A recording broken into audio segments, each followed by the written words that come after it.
All right, what's good? What's good? What's good? This fight sucks.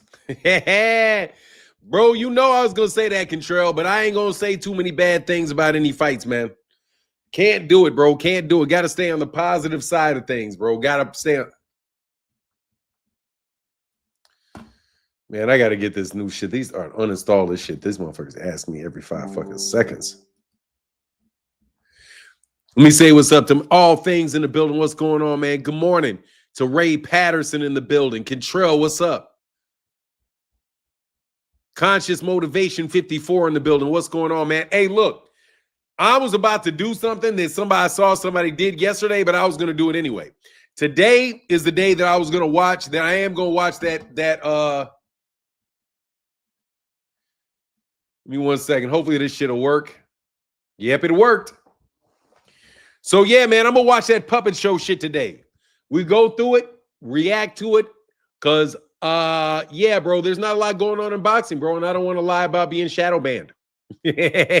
No shadow banning, bro. It's just boxing sucks right now because you guys have removed all the interest from the sport because you lie so fucking much. You lie a lot. People don't think that they can trust YouTube boxing, so they go other places. You know what I mean? How many times do you think exactly so you're going to be able to tell somebody lies and they're going to keep coming back to you? Unfortunately, nobody believes YouTube boxing anymore. It's Jay Henderson. What's up, Jay Henderson? My bad, man. Conscious Motivation 54. But yeah, you got it as Jay Henderson. What's up? Got you, man. Waiting to this thing, and I'm telling you, I'm going to Canelo, the puppet show, full movie, featuring Canelo Alvarez and Terrence Crawford, bro. I'm about to react to this. I have not seen it. It's a blind react because I want these guys to get their credit, and I'm going to do it on this show this morning. Yeah. Life is so beautiful, man. Floyd Mayweather Jr. needs to go away, but hey, man, fight Manny Pacquiao. Can that be it then? I didn't know that if I would have went into boxing when I was a little kid that I could still be fighting today. Who would have known, bro, that the biggest draws in boxing are 50-year-olds? Think about this, bro. The biggest draws in boxing are like 50-year-olds, white boys outside this, and white boys outside the sport. That's how bad you guys have been for boxing, Ring Magazine. Ring Magazine, that's your fault. All you hating ass people been hating on American boxers for the last 15 years, bro. Yeah, it's your fault. You guys are trying to tear down American boxing, bro, but that's the only boxing there really is, dog. Because don't nobody give a shit about Ajit Cabal. I mean, sorry to break it to you, bro, but people all over the world do not care about Ajit Cabal. Just because he's not from the United States doesn't mean that you guys are some global unity that all love one another. Dog, if you all was all global and loved each other, then you wouldn't need the United States. I'm telling you, man, these guys are irritating. Irritating.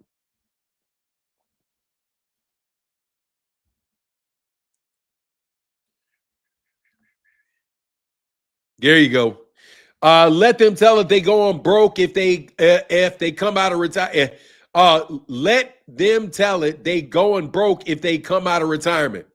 Look, man, I just want to let you know. Say Grand Rising Fanon, if YouTube boxing channels aren't trusted, what is the alternative or a solution? There is no alternative. There is no alternative there, and the solution is you just don't watch them. And you just sit there and watch the fights. There's nothing I can say. I can't help you. I wish I could. But the fact of the matter is, bro, that these guys lie so fucking much. And they're so, bro, why is that fucker Claymore Rain on fucking The Boxing Voice, bro? Dude, I know right now. No, there's nothing. Dude, Claymore Rain was on the fucking Boxing Voice. Dude, let me repeat this. Claymore Rain was on the Boxing Voice with his new front teeth. The nigga got new front teeth and is on the Boxing Voice. Bro, let me tell you something, dog. This shit is so fake, so phony. Did that dude leave Blue Blood, or is he just going between Blue Blood and the Boxing Voice? Fanon, I don't watch women's boxing, but who has better skills than Alicia or Clarissa? Who has better skills than Alicia or Clarissa? Katie Taylor. I think Katie Taylor has great skills. I like Chantel Cameron. I like Chantel Cameron a lot. Who else? I don't like, man, old girl retired, but I used to be a big fan of Superbad. Big fan of Superbad. Try to get these channels on the channels. More is an option, I believe. Look, let me tell you what happens when you do that shit. Hold on a second. The problem that happens is that doesn't stop anything. Yeah, Superbad was nice as shit. Look, man, all you got to do is just use your common sense, man. We'll watch boxing to watch boxing matches. If anybody gets too personalized on somebody, man, and starts getting too serious, bro, you know that shit's not real. There's no real reason for us to get this mad about boxing. For it to come to blows and all this nonsense. Boxing will turn into the NFL with all these platforms. $1,500 a year to watch all the NFL game. Boxing isn't far behind. I agree with that. I'm not watching that shit. I'm telling you, I'm not watching DAZN pay-per-views. I will watch the replay, bro. That's the only thing that I'm going to do. I will watch the damn replay, bro. Other than that, I'm not watching that shit. That's all I can say. Other than that, I'm really not watching that shit. Not going to do it. But anyway, look, man, I got to watch this shit. So I'm going to watch it and react to it today. So please enjoy. This is not my production, but I got to hear this shit. So I'm going to react to it. I'm going to go through it. It's a movie, bro.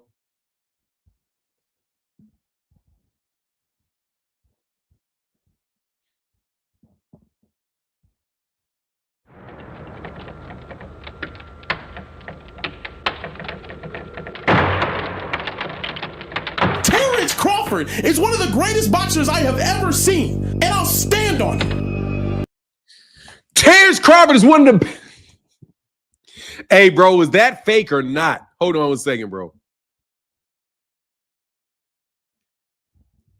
Yeah, I'm not paying DAZN shit, bro.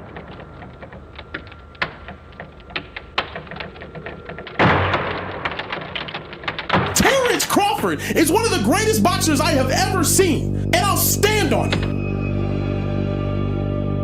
Terrence Crawford just beat Canelo Alvarez decisively to become the new.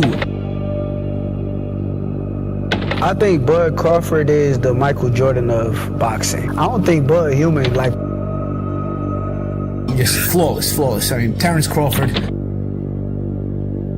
Terrence Bud Crawford is on my Mount Rushmore, best boxers of all time. It's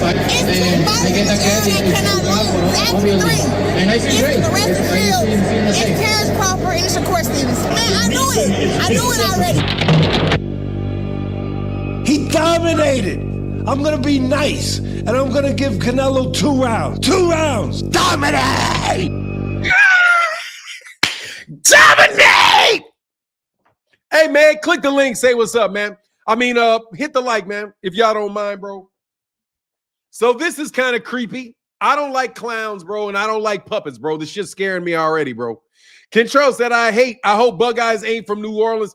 Bro, let me tell you something, bro. That nigga right there is, I don't know where he's from. Don't care. Don't care, bro. Them voices got really, really quiet like they typically do when they get proven wrong. And they either try to jump on the wagon or they get very, very quiet and they start to retreat back to wherever they came from.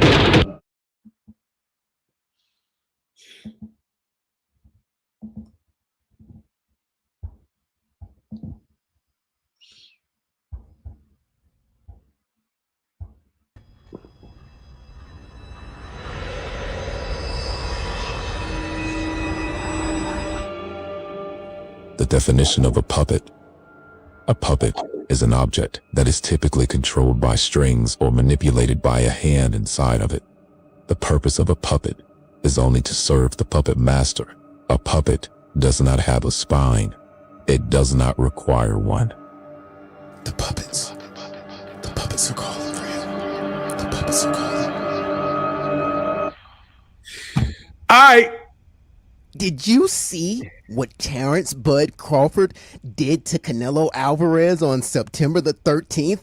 I mean, he dominated Canelo. He dismantled him. He beat him for all 12 rounds. It was the most impressive thing I've ever seen because Canelo was way bigger than Terrence Crawford.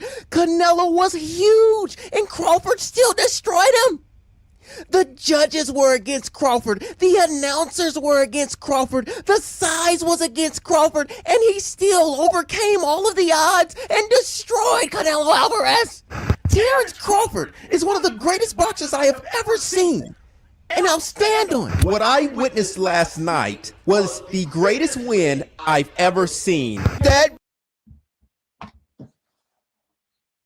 What I witnessed last night was the greatest fight that I've ever seen. Does he talk like that? What I witnessed last night was the greatest that I have ever seen. Does he speak like that? For real? But Terrence Crawford dominates Canelo Alvarez. Oh, the truth is that Terrence Crawford is the greatest fighter of all time. He's greater than Roy Jones Jr. He's greater than Manny Pacquiao, greater than Oscar De La Hoya, greater than Sugar Ray Leonard. He's greater than Floyd Mayweather. Terrence Crawford, he destroyed the bigger man. Now that's boxing. That's what I want to see. That's boxing.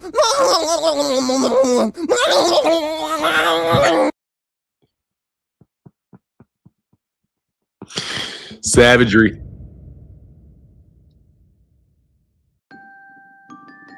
Canelo Alvarez versus Terrence Crawford. After watching the boxing match between these two fighters, you were told over and over again that Terrence Crawford dominated Canelo Alvarez. You were also told multiple times that Canelo Alvarez was bigger than Terrence Crawford. But is any of this accurate or true? Did Terrence Crawford really dominate Canelo Alvarez? Did Terrence Crawford even defeat Canelo Alvarez? Is Canelo Alvarez really bigger than Terrence Crawford? Can you trust anything you were told by the tidal wave of people that have been repeating these narratives since September the 13th? Let's find out if you can. Let's find out who's the bigger man. You finally got to see how big Canelo Alvarez and Terrence Crawford were standing in front of each other on fight night.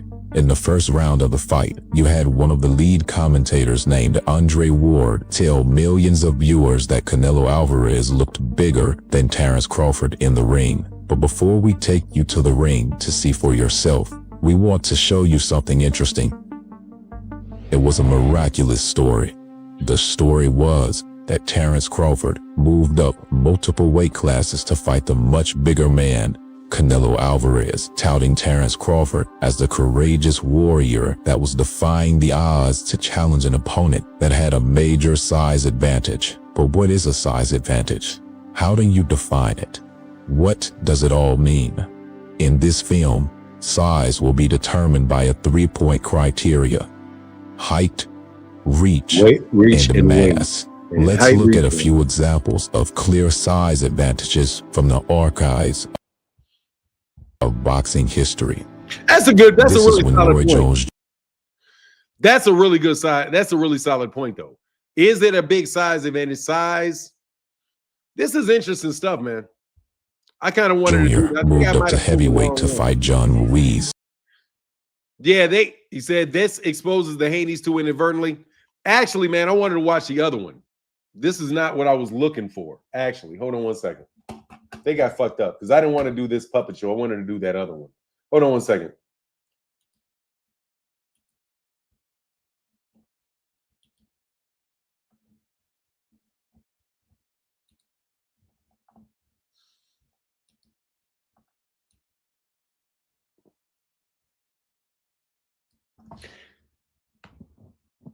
Wow, they put a lot of work into this, bro. On the night of the fight, Ruiz had a 3-inch height advantage, a 6-inch reach advantage, and a 25-pound weight advantage. Extraordinary credit to Roy Jones for challenging himself in taking this fight versus a much bigger John Ruiz. Ruiz is clearly the bigger man. This is when Canelo Alvarez moved up to light heavyweight to fight the undefeated Dimitri Bivol. On the night of what are they going to say? So 5'8"? I don't want to make sure I don't get any tickets on this. Bivol had a 5-inch height advantage, a 2-inch reach advantage, and he is clearly the bigger man. Extraordinary credit to Canelo Alvarez for challenging himself in taking this fight versus Dimitri Bivol. Bivol is clearly the bigger man. This is when Floyd Mayweather moved up in weight from 130 pounds to fight the undefeated Diego Corrales in his prime. On the night of the fight, Corrales had a 1-inch reach advantage, a 5-inch height advantage, and a double-digit weight advantage. Here at Miguel Diaz saying, we're going to stop the fight if you don't start throwing some punches. Extraordinary credit to Floyd Mayweather for challenging himself in taking this fight versus Diego Corrales. Corrales is clearly the bigger man. This is when Vasily Lomachenko fought Hey, this is where you say that they accidentally exposed Devin Haney. Hell yeah, Haney. Bro. On the night of the fight, Haney had a 2-inch height advantage and a 5-inch reach advantage and a serious weight advantage. Yet, he still got beat like a piñata by the much smaller man. Hey, man, who makes this shit? Whoever the dude is that made this, dog, I fucks with you, bro. That is pure smartassery, pure comedy, pure hilarious, bro. He heard him with that on the inside from Lomachenko. Extraordinary credit to Vasily Lomachenko for challenging himself in taking this fight versus Devin Haney. Haney is clearly the bigger man. This is when Terence Crawford moved up in weight to fight Canelo Alvarez. On the night of the fight, Canelo Alvarez has a wait. Now things are backwards. It's Terence Crawford that has a slight height advantage. It's Terence Crawford that has a 5-inch reach advantage. And it's Terence Crawford that actually appears to be the bigger man. We want to draw your attention to a critical detail. This is when Floyd Mayweather fought Canelo Alvarez. Look closely at Mayweather's arms and legs. In comparison, look closely at Canelo Alvarez's arms and legs. Canelo's arms, legs, and shoulders appear to be double the size as Mayweather's, indicating that Canelo is significantly heavier than Floyd Mayweather. This is supported by fact because Canelo Alvarez outweighed Floyd Mayweather by 15 pounds on the night of the fight, and you can see that Canelo is clearly the heavier man. What's up, Rich? Yeah, they kind of frying this shit. I can't lie, bro. These dudes are doing their thing, bro. Now, draw your attention to Terence Crawford. Look closely at Terence Crawford's arms and legs. Now, look closely at Canelo Alvarez's arms and legs.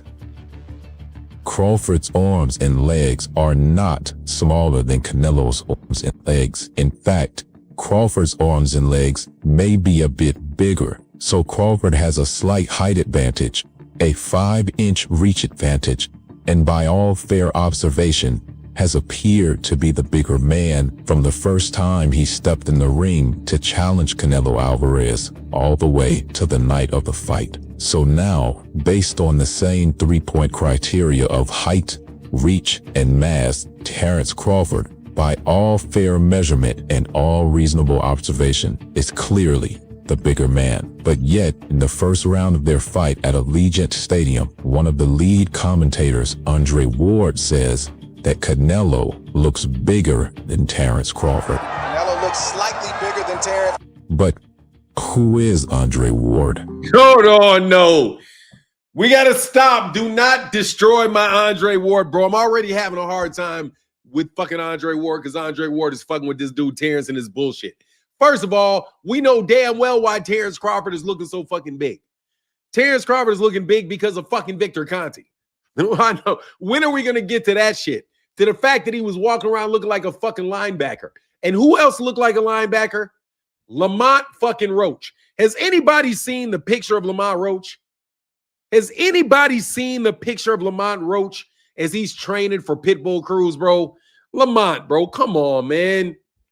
Come on, Lamont, bro. Y'all turning into linebackers, bro. Little 5'2" linebackers. Andre Ward is a retired professional boxer that converted to a boxing analyst and a podcaster after his career retirement. He's also someone that partnered with the same suspicious individual that Terrence Crawford is partnered with, Victor Conte, who was one of the most notorious drug cheats in the history of all professional sports. By many, he is considered to be an intelligent man that mastered the art of making performance enhancement drugs undetectable. In the Balco scandal, it was discovered that Victor Conte distributed hardcore performance enhancement drugs to over 25 professional athletes spanning multiple sports.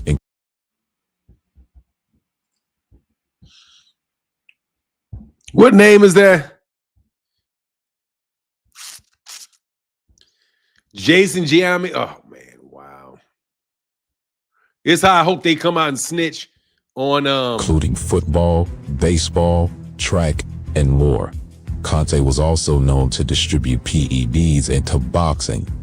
The strange thing is that when Andre Ward partnered with Conte, Ward wanted to keep this collaboration a secret. Who is Andre Ward? Andre Ward is also a person that has been severely critical of Canelo Alvarez in boxing. Who is Andre Ward? Andre Ward is also a great friend of Terrence Crawford. So this is the man that's on the commentary team of supposedly the biggest fight of 2025. A man that is completely biased towards Terrence Bud Crawford. And this is the man that is trying to set a narrative that is beneficial to his longtime friend by telling millions of Netflix viewers that Canelo Alvarez looks bigger than Terrence Crawford, even though this is simply not true. This is severely unprofessional. He is painting a false narrative to Netflix viewers in live action. Canelo is not the bigger man. In fact, if you're judging size from a 3-point criteria, height, reach, and mass, Canelo is not bigger than Crawford in any category. In our view, Andre Ward just broadcasted a clearly biased and misleading narrative. Dude, and I ain't gonna lie, bro. Andre Ward been biased as fucking favorite Terrence Crawford for a long time, man. I can't lie, bro. I'm a big supporter of Andre Ward when he was fighting, but Andre Ward is biased as shit in favor of Terrence Crawford, bro. Now, y'all can say that I'm biased in front of this person or favor that person, whatever. Fine, say it. I'm telling you, Andre Ward is somebody that I like a lot, bro. But seriously, dude, he really overdoes that shit with Terrence Crawford, bro. Man, it's like Shakur Stevenson does the same shit. Like, dog, y'all in this little fucking crew of people, man, where that shit is just, it's so obviously and blatant, bro. Now, I got to admit, bro, I never even looked at this. I never looked at it and said, okay, I ain't gonna lie, man. These niggas sent that shit to my house when I was like, Bud looks like a fucking linebacker, bro. In the preparation for this fight, bro, Bud Crawford looks like a fucking linebacker coming into this fight. I don't think he was originally. I think if you would have looked at the size of him originally, Canelo's the bigger guy. But he ain't the bigger guy no more. Not with Victor Conte working on Bud. To millions of Netflix viewers in order to make his good friend appear to be undersized and in order to make his good friend appear as an underdog. And we're just scratching the surface. Now we're about to go to a deeper place. Now it is time. Now I want to really welcome you. Welcome to the beautiful city of Las Vegas, Nevada, where they say, man, these niggas are good, bro. I gotta up my game, dog. Hey, shout out to y'all. Let me take a couple seconds, let y'all catch up on that little first part, bro. So basically, so far, they're saying, hey, man, Andre Ward is a biased son of a gun because Canelo Alvarez was smaller than Terrence Crawford in that ring, bro. And if Andre Ward, if this guy is right about Terrence Crawford being bigger than Canelo Alvarez in that ring, bro, y'all know what time it is, man. Y'all know what time it is, and y'all are out for yourselves. You're not out for the sport of boxing, Andre. You're not out for the sport of boxing, bro, and all that bullshit you be talking about, bro. You out for yourself, dog. You out for yourself. That's what you out for. Y'all are out for yourselves. Dreams come true. Welcome to Allegiant Stadium. Welcome to the Puppet Show.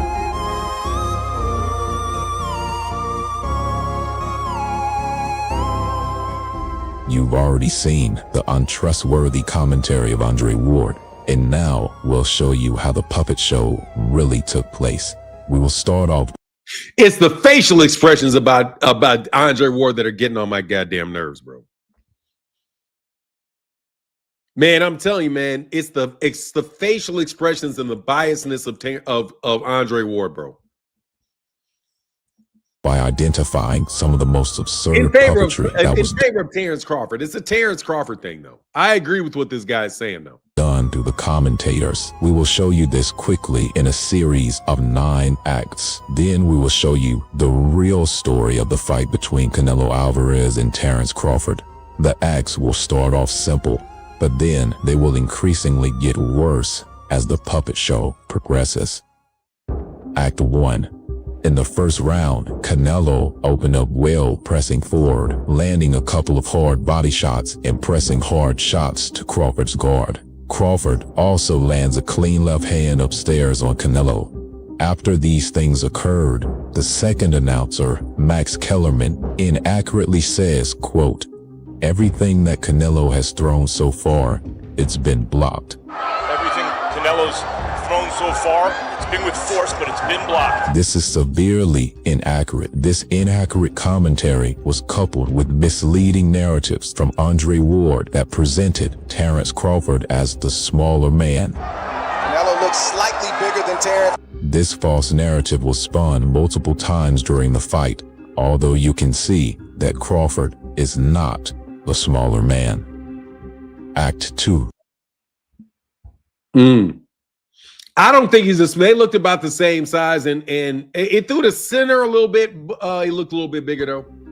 The replay after the very first round completely favored Terrence Crawford. Canelo actually controlled the ring for nearly the entire first round. Walking forward, landing multiple good body shots, Canelo's ring generalship and body work should have at least been given some recognition, especially since this is the first round of a very important fight. However, the replay did not show any of the work done by Canelo. Instead, it only showed Terrence Crawford landing a left hand, and this clip was played multiple times while the announcers praised the one punch from Terrence Crawford.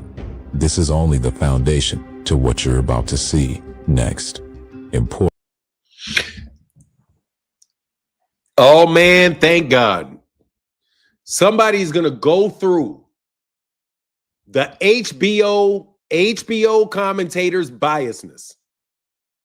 Because those are HBO commentators, bro. Max Kellerman is an HBO commentator, and Andre Ward was an HBO commentator. They're both HBO commentators, and without a doubt, Terrence Crawford called a bunch of Terrence Crawford's fights, bro.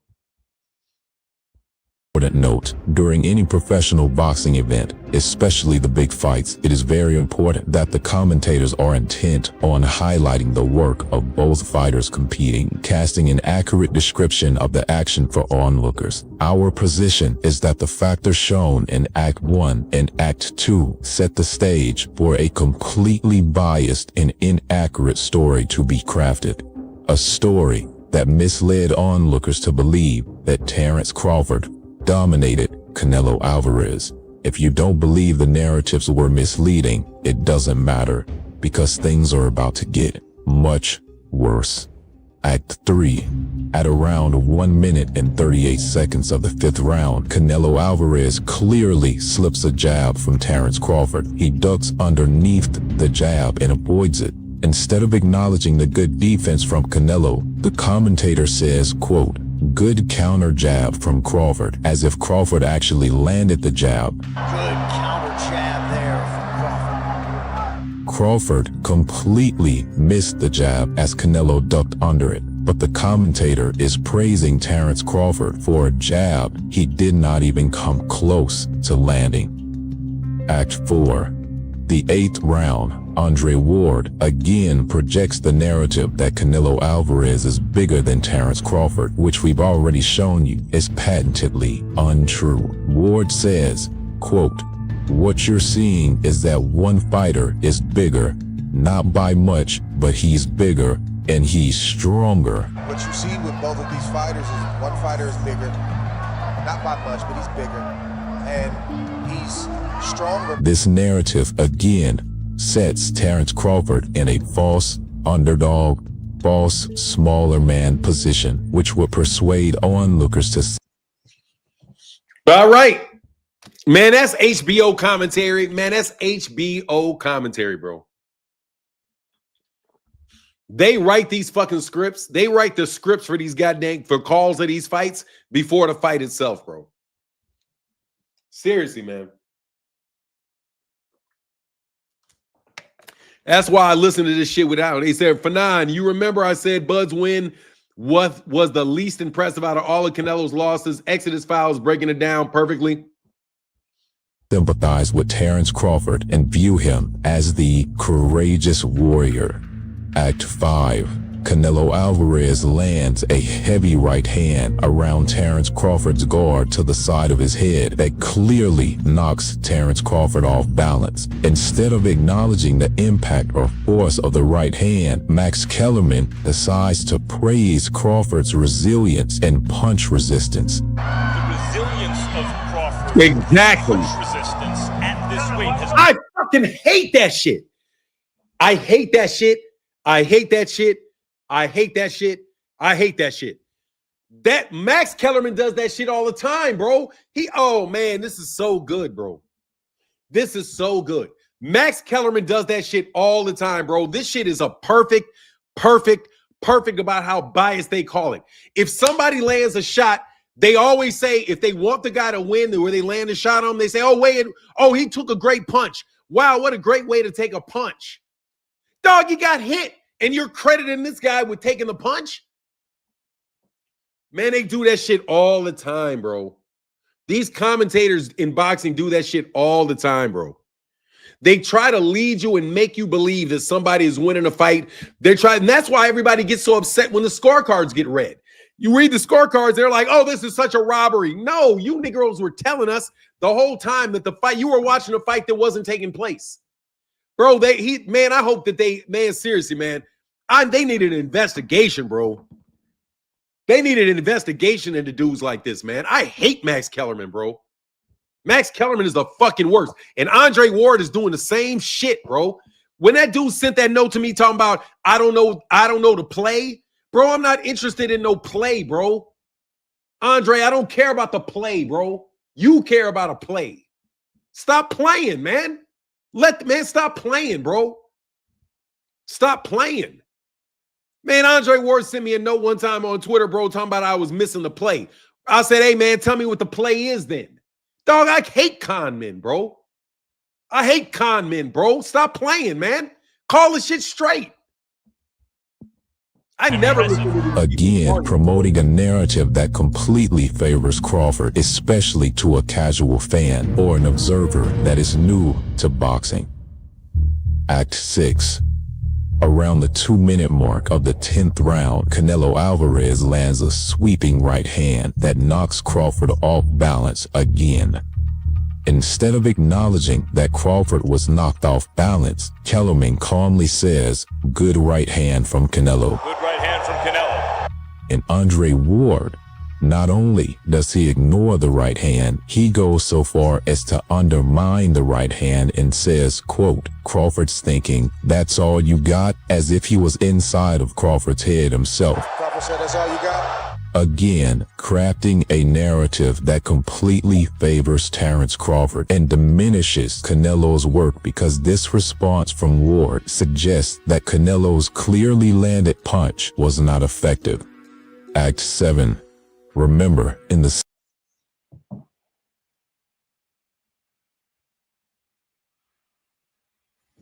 Man, I swear, bro, they do this, what they're telling, this, what they're describing, they do in every single solitary boxing match, bro. Man, they don't tell me Showtime did it too, bro. Showtime did it to Tyson Fury. All Tyson Fury was doing was hand feinting. In the Deontay Wilder fight, bro, Tyson Fury was not doing shit. And they were giving him every round, all because he was feinting. Oh, that's all he did was feint. But because he's fainting, oh, this is, oh, yeah. This went, that round went for, that's a Tyson Fury round. Because Tyson Fury was fainting. That's what he wanted to do. Deontay Wilder wanted to knock him out in one round. So, you know, we got to get that round to Tyson Fury. Because Tyson Fury didn't get knocked out. Like, I mean, seriously, they do the same thing to Gervonta Davis. If Gervonta Davis does not knock somebody down in a round, he loses the round. I have to be honest, bro. This is the regular shit that these guys do almost every single solitary fight, bro. 6th round, Canelo knocks Crawford off balance with a right hand, and Crawford is then praised for his resilience. Also remember, in the 10th round, Canelo clearly knocked Crawford off balance again with a sweeping right hand, and no one acknowledged that Crawford was off balance. The landed punch was even discredited by Andre Ward. So although Crawford was clearly knocked off balance more than once in the 6th and the 10th, in the very next round, the 11th round, Canelo and Crawford were trading punches on the inside. Crawford lands a good uppercut that doesn't hurt Canelo. However, Max Kellerman says, quote, I thought I saw Canelo wobble a bit from one of those uppercuts on the inside. I thought I saw Canelo wobble a little bit from one of those uppercuts on the inside. So Kellerman completely ignored the fact that Crawford was knocked off balance or wobbled multiple times in previous rounds, but then he states that he believes he saw Canelo wobble from an uppercut from Crawford, even though Canelo did not wobble from the uppercut at all. This is an abhorrent job from the commentary team. We could show numerous biased acts in addition to the ones you were already seeing, but many acts were omitted due to our intentions with time. We will show you 2 more acts. Then we will show you the real story of the fight. Here are the final puppet acts that we selected to display. Act 8. This is the most important act. This is extremely critical. By the 11th round,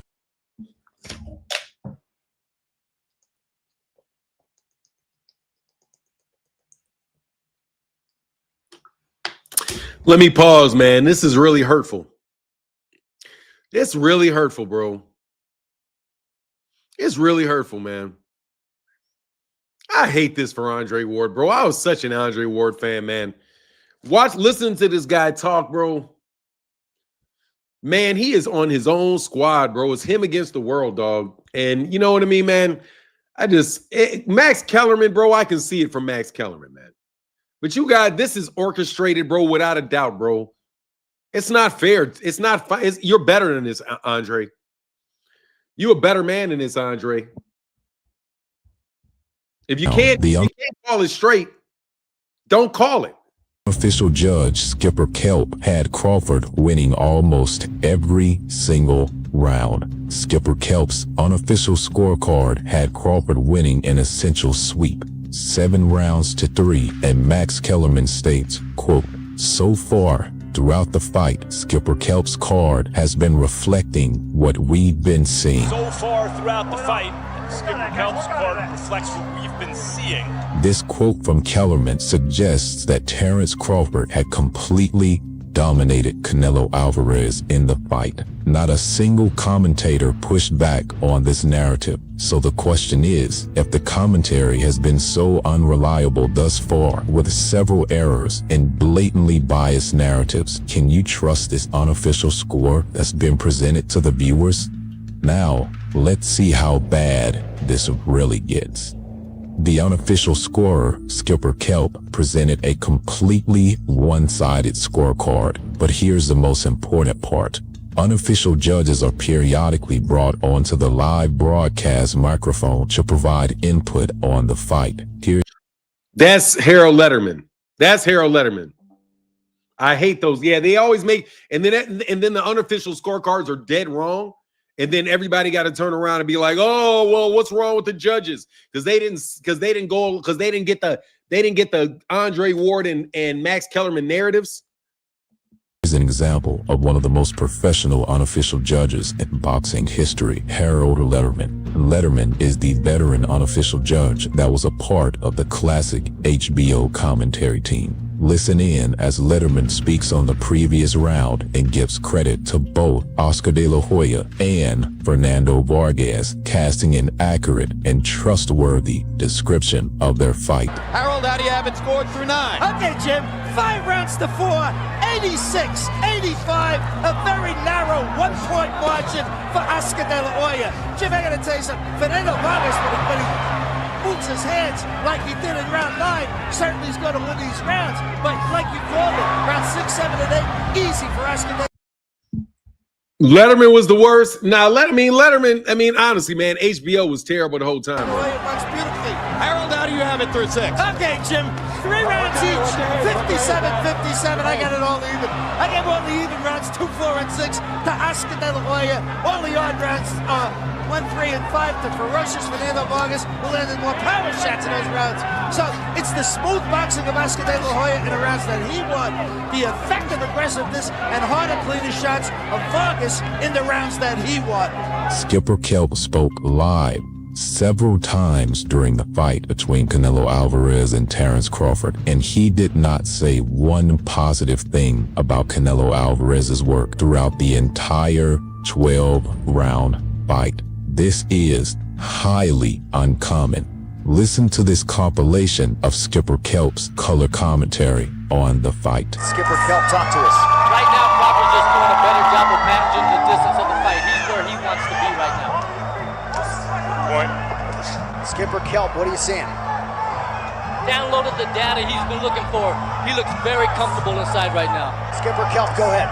I just think that Crawford is answering the bell. Whenever Canelo does something, Crawford one-ups him. As you've witnessed, Skipper Kelp only praised Terence Crawford, and here is what makes it all even worse. Skipper was brought on to speak live right after a round that Canelo Alvarez clearly won, which was the 10th round. And instead of summarizing any of the good work that Canelo Alvarez did in one of his best rounds, Skipper Kelp diminishes Canelo and praises Terence Crawford by saying, quote, "Crawford is answering the bell. Whenever Canelo does something, Crawford one-ups him." I just think that Crawford is answering the bell. Whenever Canelo does something, Crawford one-ups him.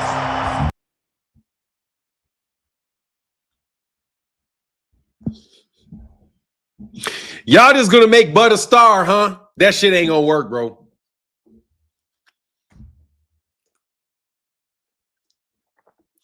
That shit ain't gonna work, bro. But hey, man, it ain't Turkey. I know that. It ain't Turkey. This is completely incompetent. This ain't Turkey Al-Sheikh, bro. This little bit of bullshit, that's not Turkey Al-Sheikh.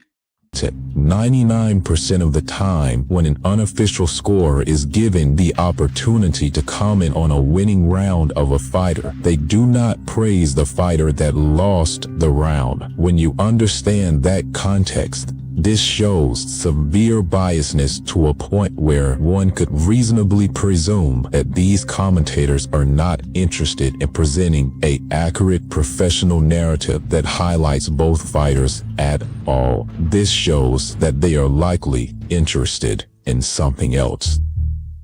Act 9. Act 9 of the puppet show. Finney said, I stopped listening to Letterman because he was fugazi. I watched him give a round to a guy who landed 6 out of 92 punches instead of a guy who landed 23 out of 56. Hey, man, we can all disagree, man, but I'm just going to tell you, bro.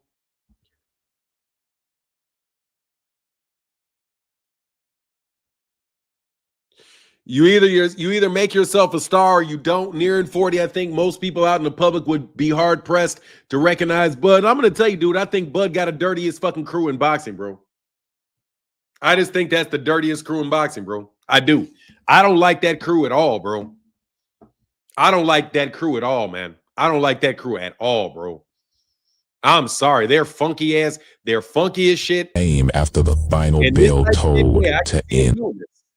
I mean, not like, I gotta immediately after the fight end, Max Kellerman makes a major statement. He says, quote, guys, we know what we just saw.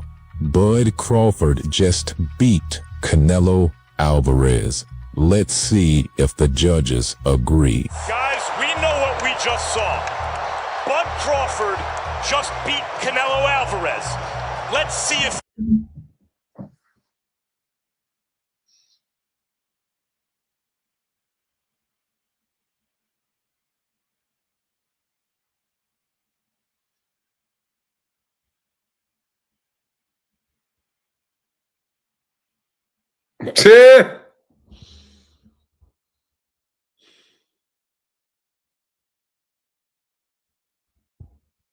The judges agree. He presented this statement as if it were an indisputable fact. However, to the words of the Exodus files, this couldn't be further from the truth. You have just witnessed one of the greatest shows in the history of boxing. If we were to grade the performance of the commentary team, the grade is undoubtedly an F.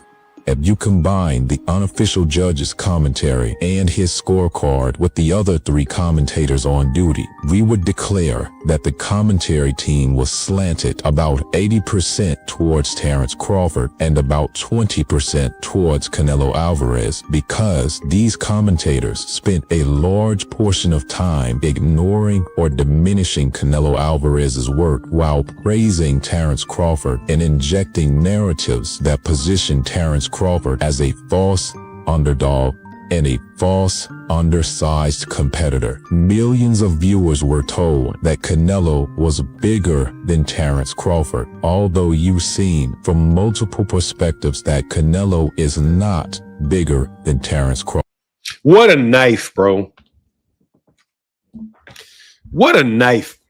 Hey, man, if anybody feels like supporting the chat, we are out here working. So if you feel like tipping the hat, tip the hat. If not, I understand. It is simply not true. The commentators made several convenient errors that favored Crawford, such as incorrectly saying that, quote, all of Canelo's punches have been blocked, and incorrectly saying that, quote, Crawford landed a great counter jab, although Canelo clearly ducked underneath the jab with good defense. You've seen this commentary team completely ignore the fact that Crawford was knocked off balance multiple times, then in the next round tried to suggest that Canelo was wobbled from an uppercut that literally did not wobble him. You've seen an unofficial judge that failed to give Canelo Alvarez, you know what they're doing extremely well? This is how you know that this is a professional. This is very, very professional. They keep repeating it. They give it to you, then they give it to you, then they give it to you, then they give it to you again, then they give it to you, then they give it to you again. It's almost impossible for you to miss these guys' point. What a wonderfully crafted video, and we are far from done. Excellent job to the Exodus files. Man. Throughout the entire fight, even after a round that Canelo clearly won on his own scorecard. Instead of crediting Canelo, he instead decided to praise Terence Crawford, the man who actually lost the round. So what is the real story of the fight between Canelo Alvarez and Terence Crawford? When you take away Andre Ward, who was a great friend of Crawford, when you take away a compromised Max Kellerman, and you take away the severely biased unofficial judge, Skipper Kelp, what do you get? You get a more accurate account of what actually took place in this professional boxing match. You get the truth. Now you get to relive the real story of the fight between Canelo Alvarez and Terence Crawford without the voice boxes of the puppets. You also get to see the exclusive scorecard of the Exodus files. The real story of the fight starts right now. Round 1. Round 1 was a warm-up round. Canelo is spending the majority of the round walking forward and maintaining ring generalship. He lands several effective body shots and is throwing more distinct punches while walking forward. Crawford is spending more time moving back while landing a couple of jabs to the body and a clear left hand to the head. We scored round 1, 10-9, Canelo. Clear round for Canelo. Crawford landed a few body jabs and a clean left hand, but it wasn't enough to override Canelo's forward pressure, effective body shots, and overall activity. Round 2. Crawford is very active and effective with his jab and lands distinct body shots. Canelo is also doing very good body work. Canelo is landing multiple body shots while walking forward and controlling the ring. Crawford is landing well while moving backwards and laterally. We scored round 2, 10-10, even. The action was very balanced, therefore we scored the round even. See, right there is a difference between somebody being honest and these biased judges. Because, dude, if the round is 10-10, the commentators, they always say we don't want to give it 10-10. Even though the round is a 10-10, I'm seriously, there is a 10-10 round. If somebody doesn't do something, it's a 10-10 round. That is reasonable.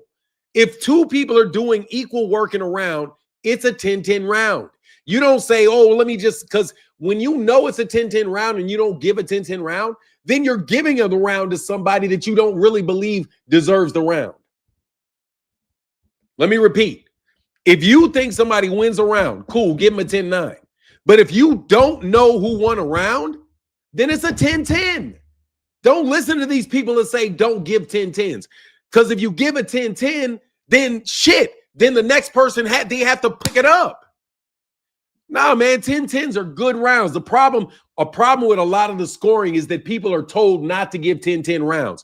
If you don't do something in a fucking round, you should not get the round, bro. Hell no. If you just walking around looking at each other for a round, nobody lands any punches, and you say, well, shit, I got to give it to somebody, so I'm going to give it to my guy. That's not how it's supposed to work, bro. It's a 10-10. I like a 10-10. Round 3. Crawford is doing a better job boxing and moving while working his jab. He's busier in the first half of the round. There's decent work being done from Canelo in the second half of the round, but Crawford countered well and maintained pretty good control. We scored round 3, 10-9, Crawford did very good work in the first half of the round. Canelo responded, but it was not enough to override Crawford's work. Clear round for Crawford. Round 4.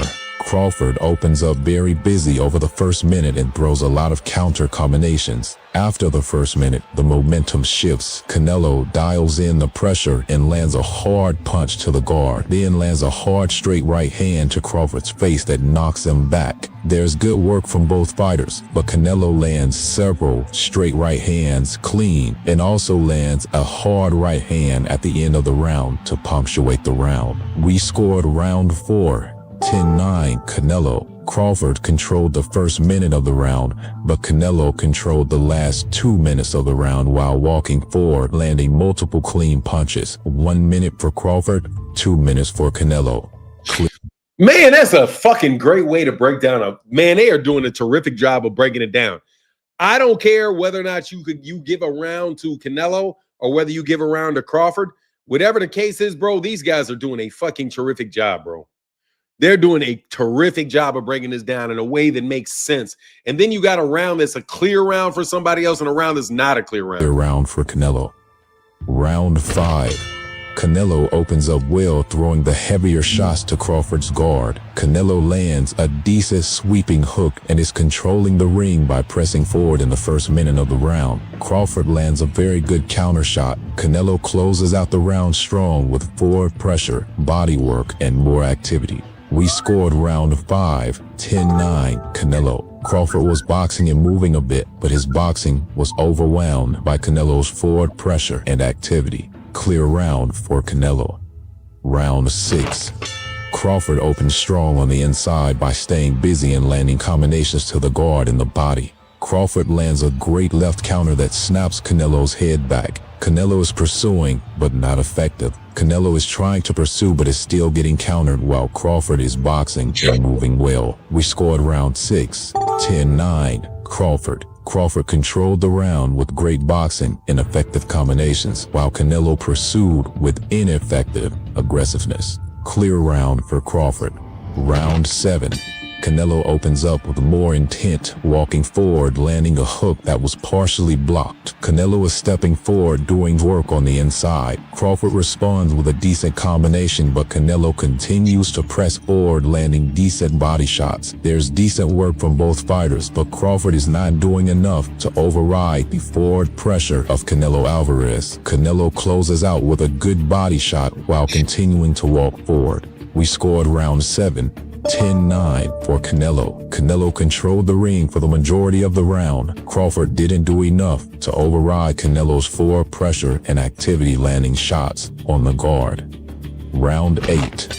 Crawford opens up strong by landing a body combination followed by a straight right hand afterwards. Canelo presses forward and lands 2 good body shots. Canelo lands a partially blocked hook and Crawford counters with a good body combination. Canelo is stalking the entire time. Crawford is responding, but it's not enough to stave off Canelo's pressure.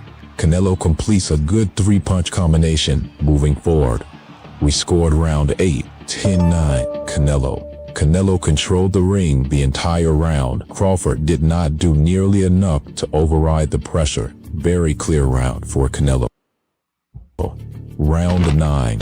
Crawford opened very strong with a great combination on Canelo, followed by more great uppercuts and inside combinations. Canelo is returning fire, but not at the volume of Crawford.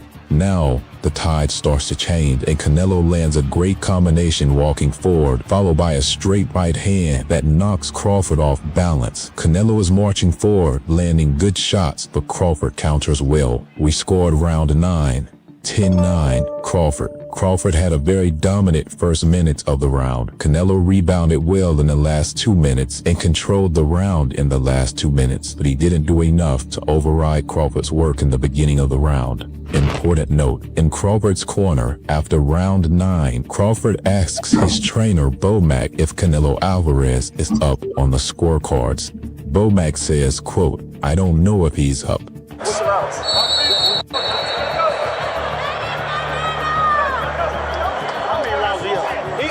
I don't think he up. But hey, but you gotta finish strong. You got 9 minutes. If Crawford was clearly dominating, there would have been no need to ask this question. In comparison, Mayweather never asked this question throughout his entire fight with Canelo. He did not feel the need to. Last 3 rounds. Round 10.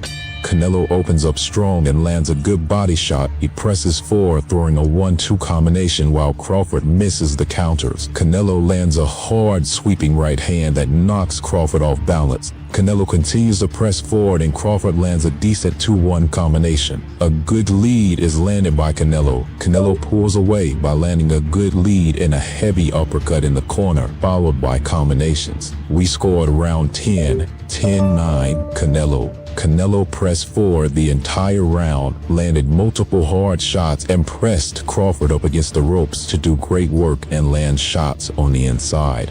Round 11.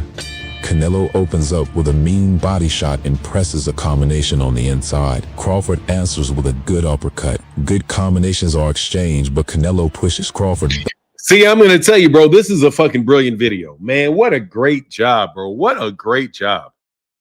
I just got to stop right here. I'm looking at the structure, just thinking of the structure way I made this argument. I don't think that they're going to come out. I don't know who they say is going to win the fight, who they're going to end up having win the fight. But what they're saying is that this was a much closer fight. This was not some dominant domination of Canelo Alvarez, and that basically that the Max Kellerman and Andre Ward and the guy that was calling it were biased, and they were. They are, and I've seen them do that shit outside of this video. Back with his combination. More combinations are exchanged, but Crawford gets the better of the combinations. An outstanding combination from Crawford is landed that pushed Canelo's head back a bit. Canelo is pursuing and lands an overhand right. Great uppercut and straight right hands land from Canelo and snaps Crawford back. Crawford finishes the 11th round with great combinations and foot movement. We scored round 11. 10-9 Crawford. There were great combinations and landed shots from both fighters, but this was a great round from Crawford because he got the better of the exchanges and landed the more clear punches throughout the round. Round 12. Final round. Canelo opens aggressively, but Crawford lands a good 3-punch combination and a good hook. More great combinations are thrown from Crawford. Canelo is pressing, landing shots, but not in volume. Canelo lands a good combination moving forward, followed by a good counter left from Crawford. Canelo lands a good counter left and a right, and later lands a good right hand. Another good straight right hand lands from Canelo, but Crawford ends the round, countering well with more combinations, activity, and precision. We scored round 12, 10-9 Crawford. Crawford overwhelmed Canelo with activity and combinations, and he clearly outworked Canelo in the 12th round. Great round for Crawford. This is the conclusion to the fight. The Exodus Files scorecard is 6 rounds to 5, 1 even. Canelo Alvarez. In reality, the even round that we have on this card, we scored round 2 for Canelo, but we wanted to demonstrate that even with an even round, Canelo wins the fight. Therefore, our real final scorecard is 7 rounds to 5. Canelo Alvarez. Canelo won more rounds than Terence Crawford by our observation, rendering the popular post-fight narrative of this match completely inaccurate in our view. This was not a robbery, and it certainly isn't an indisputable fact that Terence Crawford won the fight as Max Kellerman suggested. But our stance is that there is a very strong case that Canelo won the fight, and an even stronger case for a draw. Now, we will provide you with the most precise, accurate summary of what actually happened in this fight. Here is our final conclusion regarding this fight. Every close fight can be debated. However, the popular interpretation of this fight is so delusional, it leaves no room for productive discussion. Terence Crawford did not dominate this fight. By our observation, onlookers overreacted to the last 2 rounds that Crawford clearly won. Because of the fraudulent story that was projected throughout the fight, the last 2 rounds left an impression that led people to believe that Crawford dominated the fight. Most observed activity in combinations. What a smart case guy. For a draw. Now we will provide you with the most precise, accurate summary of what actually happened in this fight. Here is our final conclusion regarding this fight. Rick, you did not see this video, bro. Rick, you can't say that, bro, because you didn't watch the video. You just popped up. Did you see the video? You're not going to disagree with what this guy said in this video. There's no fucking way, bro. It's not a coping mechanism. He's telling the truth, bro. You didn't listen to the video, dog. You didn't listen to the video.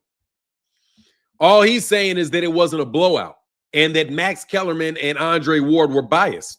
And they were, clearly. Every close fight can be debated. However, the popular interpretation of this fight is so delusional, it leaves no room for productive discussion. Terence Crawford did not dominate this fight. By our observation, onlookers overreacted to the last 2 rounds that Crawford clearly won. Because of the fraudulent story that was projected throughout the fight, the last 2 rounds left an impression that led people to believe that Crawford dominated the fight. Most observers completely overreacted to the last 2 rounds due to the false underdog false smaller man narrative and the severely biased commentary team that casted Terrence Crawford as the courageous smaller warrior. Canelo Alvarez versus... Bro, I watch every single solitary fight with no sound, Rick Timms. You know why I watch? Do you know why I watch all these fights without the volume on? Because of Max Kellerman. Max Kellerman was the one that started me turning the volume down. I stopped listening to that, man. Yeah, you know what I mean? That shit, I swear to God, I hated Gennady that. Golovkin won was not labeled a domination. It was correctly labeled a close fight. Pacquiao versus Marquez 1 was not labeled a domination. It was correctly labeled a close fight. None of the prior mentioned fighters received credit or praise for dominating their opponent. But strangely, Terrence Crawford's situation is backwards. Terrence Crawford had nearly every physical advantage, but he's receiving credit for fighting a quote-unquote bigger man. Terrence Crawford was in a very close fight. Terrence Crawford did not dominate the fight, nor did he fight a bigger man. Rewatch the contest for yourself. Many of you will be surprised that your new scorecards will reflect what you've observed from the Exodus files. This entire event was built upon a false narrative that was fathered by Bill Haney. Let's go! Blame it on fucking Bill Lion ass. We knew it.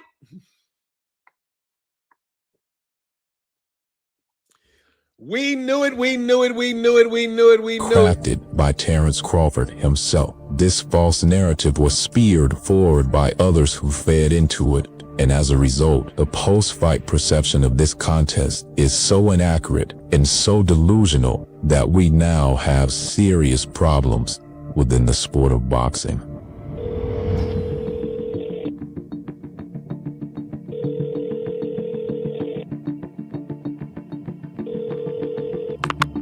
Didn't I tell you, Crawford groupies, we don't play around?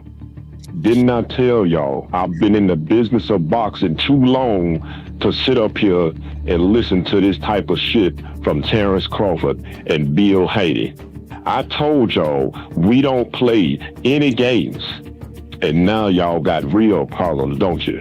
When Chef gets done with y'all ass tonight, Terrence Crawford is going to be exposed for what he really did. And the ones that supported it are going to be exposed for what they really are. See, Terrence Crawford and Bill Haney just tried to rewrite the history of boxing. But now all they've done was write the story to expose themselves. And they're right on time. The puppet show continues to this day, but unfortunately for the participants, they don't know it yet. But the show is over. Exodus Files. Oh, that was damn good, bro. Thank you to the PBC and whoever you Negroes are for finally coming back at these dudes, man. M. Heyman, written by M. Heyman. Levi Cohen, shout out to Levi Cohen. Shout out to Noah Cohen. Azizi Adebayo. Organized by Bob Arum, his cousin T. Arum. Content selection by Stacy Gotti. Gotta love it, bro. EXO, that's what's up, who did the editing. Copyright fair use, they got all that stuff plugged in there. Why am I not on camera? Oh, okay, I'm on camera. Man, that shit was good, bro. I got one more I gotta watch, bro. Too bad Aaron Canero don't want rematches, no more talk in Big Dog Willie's box. Hey, let me tell you something, Rick Dog. Ain't nobody got to kiss Terrence Crawford's ass. Ain't nobody got to kiss Terrence Crawford's ass. If people want to pull out that bullshit, because, dog,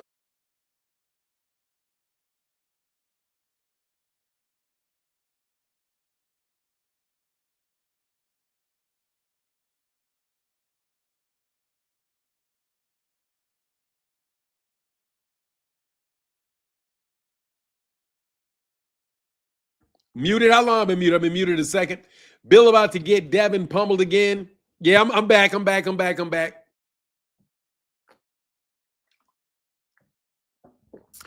Man, I threw a whammy on y'all. I put a title in here that wasn't the title of what I was talking about, man.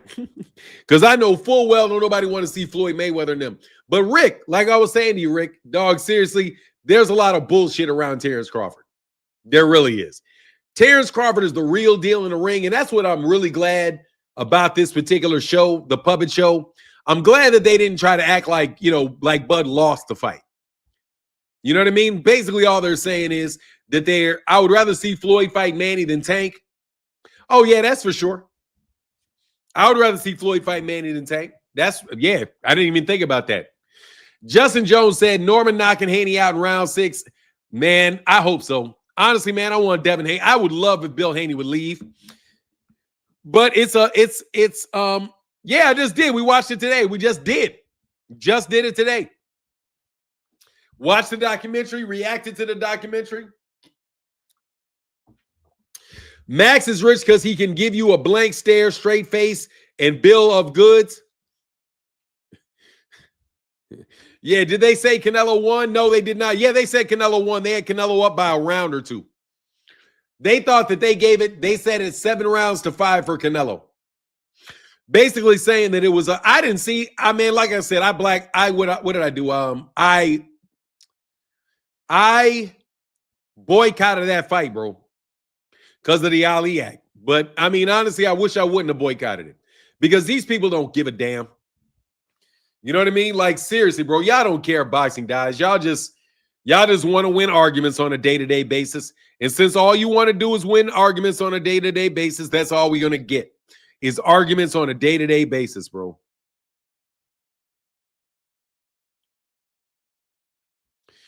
Yeah, they tried to make it seem as he won every round, and that's just simply not true. I gave Canelo 4 or 5 or 4 rounds, 6 at the most. Yeah, look, Terrence Crawford won the fight. I think what they were really trying to do was say, look, man, Terrence Crawford did not beat a bigger guy. They left alone this shit. This shit.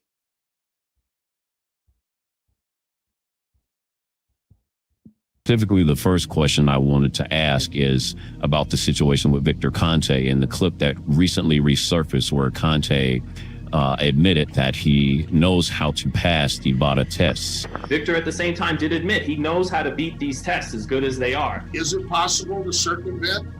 Yeah, it is. But the same people that know how to circumvent, like myself, the same ones that know how to catch. One of you guys can go ahead if you want to start. No. Us off. Go ahead. You got it, honey. The floor is yours. All yours. Well, Okay. thank you, guys. I want to start off by saying that this might piss some people off, but there are certain things that I just can't say just yet. But I am going to say some things that's going to help you kind of understand what's happening. So, Conte admits that he knows how to get around VADA drug testing. So remember before I talked about back in 2010, Conte helped put VADA together. Rick, don't do that shit. No disrespect, Rick, don't do that. Dog, they did it all through HBO. They did it all through ESPN. Yes, they're biased. They are very, very biased judges. But yes, they do it. But dude, just because somebody else does it doesn't mean it's right for you to do it. Come on, man. That's that shit that they always do. Somebody broke into your house. Yeah, but I'm not the first one to break in your house. Like, yeah, Andre Ward was biased as hell. Max Kellerman was biased as hell. But so what? Everybody else does it. No, everybody else is being biased. So call what it is. You can't defend it by saying somebody else does it. Yeah, they do it across the board. They script that shit. It's fucking terrible. With Margaret, with Flip, with Will, with all of these different people, and I'm going to give you something very important to get your brain turning, so you can start to kind of think in the proper way about what is happening and what is probably going to happen. Okay, so think about this.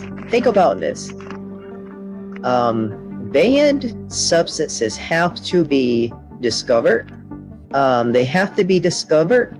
They have to be rigorously tested. Then they are classified as prohibited or banned. And after a substance is prohibited, it can take a very long time to refine your testing protocols and to be able to detect the substance in someone's system. So, for example, the World Anti-Doping Agency, WADA, was established in 1999, and HGH, human growth hormone, wasn't prohibited by WADA until 2004. But the first professional fighter didn't test positive for HGH until around 2014. And that was an MMA fighter named Kong Lee. And he was associated with SNAC and Victor Conte. And I saw you guys talked about that in your backward steroid case documentary, which was really good. So the first fighter didn't test positive for HGH until 2014. So it's important to note that we're talking about 10 years from the time that HGH was banned to the time an MMA fighter was actually fought. Well, now, one of the first professional boxers to test positive for HGH was, of course, Jarrell Miller. And he didn't test positive until 2019, I believe. So now you're talking about 15 years from the time HGH was banned to the time.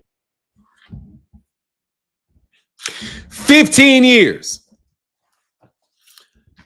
So they're never going to catch you niggas. Is what they say. A professional boxer tested positive for HGH. And that's just one example of how long it can take for testing protocols to essentially become effective. Just think about that. Look at all of the time from when the substance is banned to later when a fighter tests positive. I mean, even think about even before a substance is banned, like before HGH is actually banned, what do you think is happening? People are using it. So before something becomes banned, people are using it because it's not something that's tested for. And so a person that is highly knowledgeable on biochemistry would really have an advantage. And it's so crazy because even THC was discovered by Dr. Catlin, who was a core member of VADA.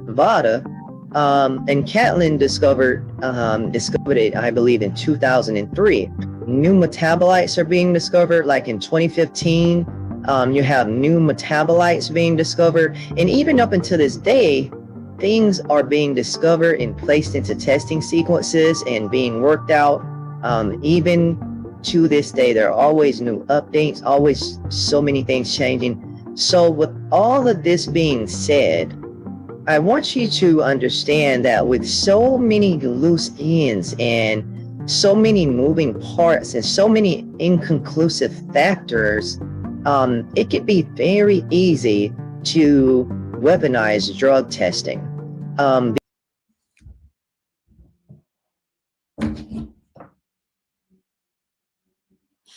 Weaponize drug testing. Because if you're privy to information in terms of biochemistry that others are not, let's say, for example, if you know the flaws of, let's say, VADA, and you know the manning constraints, and you know the financial constraints, and you know the governmental constraints, and if you know the constraints of the WADA accredited labs that they work with, well then you could possibly use that information to your advantage. So there are always new things being discovered. I mean, it's like technology. There are always new advances. There are always new things being discovered. And anyone that sits up here and tries to tell you otherwise, or try to act as if the anti-doping agencies have just everything figured out and there are no new developments, then you should be very weary and very suspicious of that person's intentions, because honestly, I hate to say it, I hate to use profanity, but honestly, it's bullshit.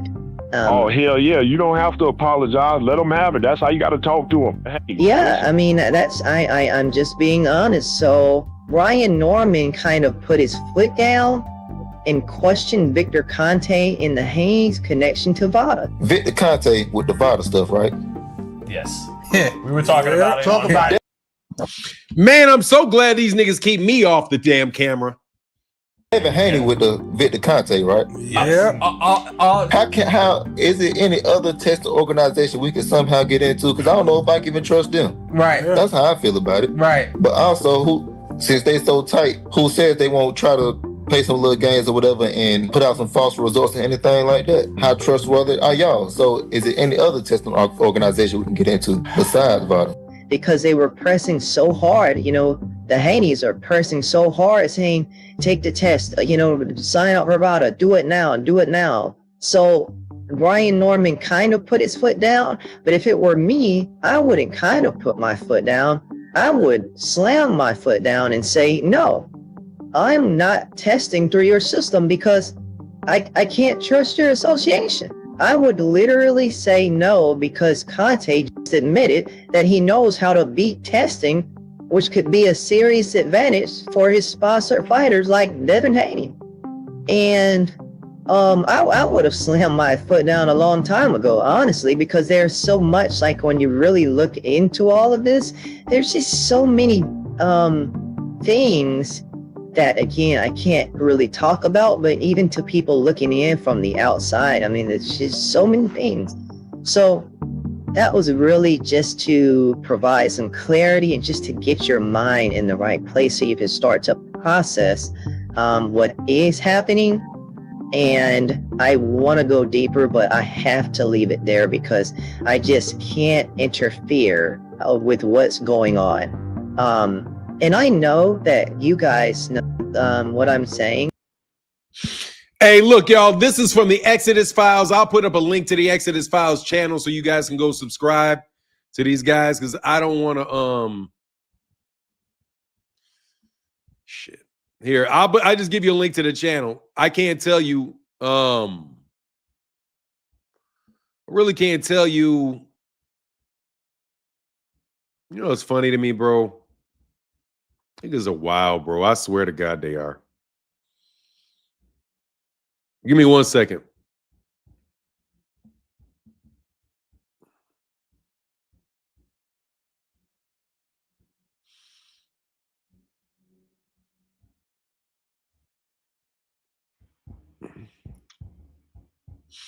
They got here. I'll just put the link up.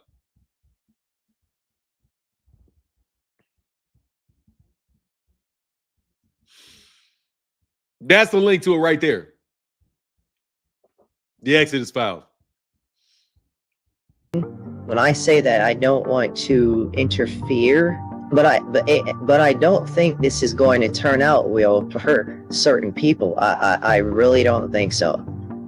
So yeah. I want to say that your input there was very insightful.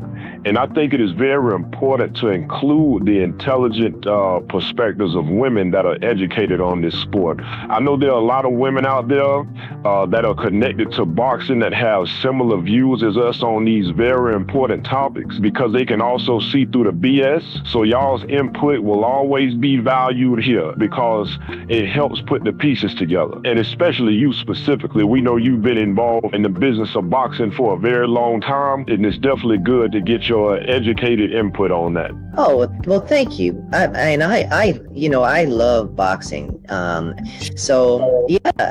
Absolutely. Now I want to add on to some of the things you said, and I'm also going to bring a very important piece of information into this conversation. Now, you said you don't think things are going to turn out well for certain people, and you said if you were Norman, you would put your foot down because you can't trust the association between the Haneys, Conte, and the anti-doping agency. And I said the same thing.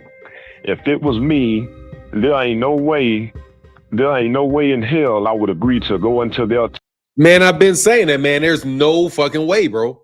There's no way I'm going to Victor Conte or Vada, bro. Get the fuck out of here, man. They can get around that system in every way, shape, form. Everything this lady is saying is shout out again. Because like I said, shout out again to the Exodus Files, man. I'm really enjoying your content.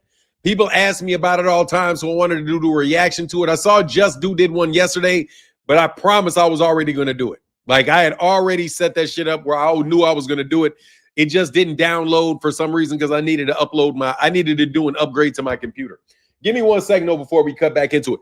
Hey, look, man, if anybody feels like supporting the channel, please do. You can hit the like button. You can leave a super chat, leave a cash app, hit the like button. Anything y'all do to support the channel would be greatly, greatly appreciated, man. He said, dude sounds like he cooks some oxtail. That sounds like a boxing guy to me.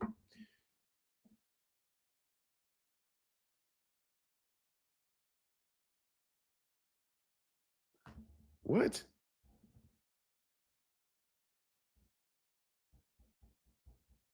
Get a fucking notification for it. 6 a.m. Oh, okay.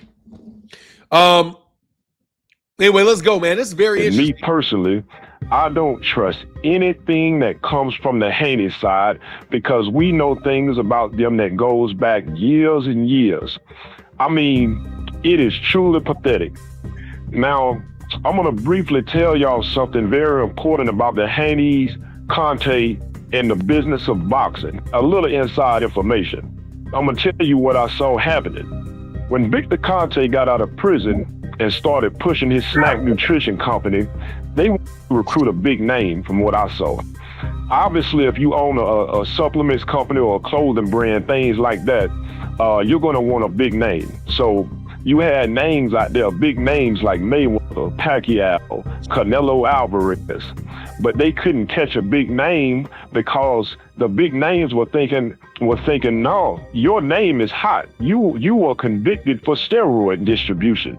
And somebody like Canelo Alvarez was not about to associate his name and his multi-million-dollar brand with a man that was a part of the biggest steroid drug bust in the history of professional sports. I mean, so they had to go to Bill Haney and Terrence Crawford.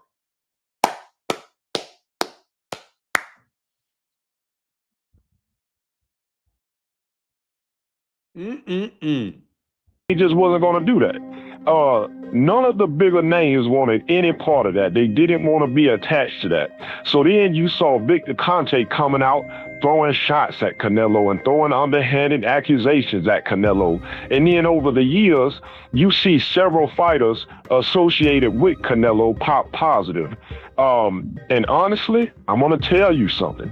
I was told a few years back by 2 executive directors, and people in boxing know who I'm talking about when I'm talking about executive directors. They sit on certain committees that I trust very much that they had real reason to believe that Canelo and his people around him were being targeted. Now, do I automatically believe that's true 100%?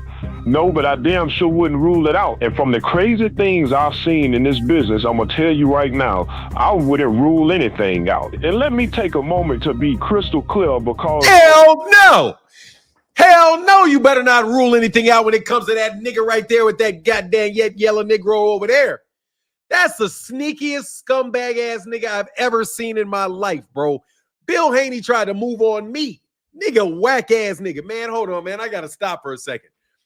Hell yeah, you better believe any shit they say about fucking Bill Haney, Victor Conte, and them snake-ass niggas. Them 2 fucking snakes, bro. And if you deal with snakes, bro, somebody call you a snake, don't be surprised they call you a snake. Man, Bill Haney is the biggest fucking snake that I've ever met in my life, bro. He is other than somebody else, there's another dude that's a big-ass snake too. But I'll leave his name out of it. That nigga is a snake. Snake oil salesman, snake himself, just a snake. Dishonest, smart-ass, conniving-ass snake. Snake. Them niggas are snakes, bro. Let me tell you that again, in case you didn't get a clue. You didn't get me. Bill Haney is a fucking snake. You can absolutely believe anything about that nigga. He is a snake. Bunch of snakes, bro. Snakes, bro. And I've met him personally, bro. I've had personal. He's a fucking snake, bro. Bill, you're a goddamn snake, and you know you're a snake. I will call you a snake. Man, snake, Bill, you a snake, bro. I'm not interested in dealing with those snakes. I speak snake. You're a snake. Victor Conte's a snake. Victor Conte's a snake. Bill Haney's a snake. Bud is a snake because he fucking with snakes. Shakur's a snake because you fucking with snakes. Bunch of fucking snakes, bro. I have to be crystal clear with these Haney fans and Crawford fans and Conte supporters. I have to be crystal clear with y'all because y'all play a lot of games. I'm going to say something that's going to reveal the real problem. Let me say this. Is it reasonable for y'all to be suspicious of Canelo and Ryan and anybody that pops positive for a banned substance? Absolutely, it's reasonable to be suspicious. It's positive. That is reasonable. But don't sit y'all ass up there and act like it is not reasonable to be suspicious of Victor Conte, Devin Haney, Crawford, and all of those other snack fighters are over there, and all of the questionable things they have going on with the anti-doping agencies and everything else. That is the problem when y'all sit y'all ass up there and act like none of these things can be questioned. Crawford can't be questioned.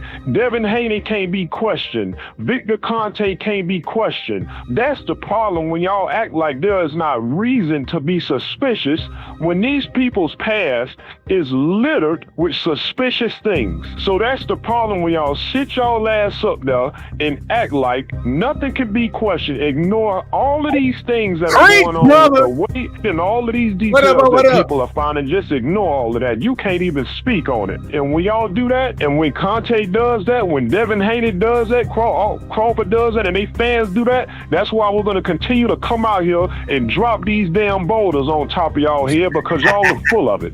Then y'all want to go around and suing people for their opinions and all that. Hey, be my guest. Oh, that was me. Oh, it was me. Try to sue people for their opinions. Nigga, you ain't suing shit. Raggedy ass nigga. I can do with your lawyers my damn self, bro. I got rid of your bum ass, fake ass lawyers my damn self, bro. Get the fuck up out of here, bro. I ain't commit no goddamn defamation, you nappy-headed. Man, I'm nappy-headed. Nappy-headed. My beard is so nappy-headed. I'm nappy-headed. That's what I said. My hair is nappy. Man, Bill, fake-ass Bill, bro. Look at that. Hey, dog. Seriously, bro. Bill ain't got no cut cards. I think he think he Don King Jr., bro. This dude is a conniving snake, bro. Conniving snake. They didn't try to shoot. They didn't try to sue me. They threatened me.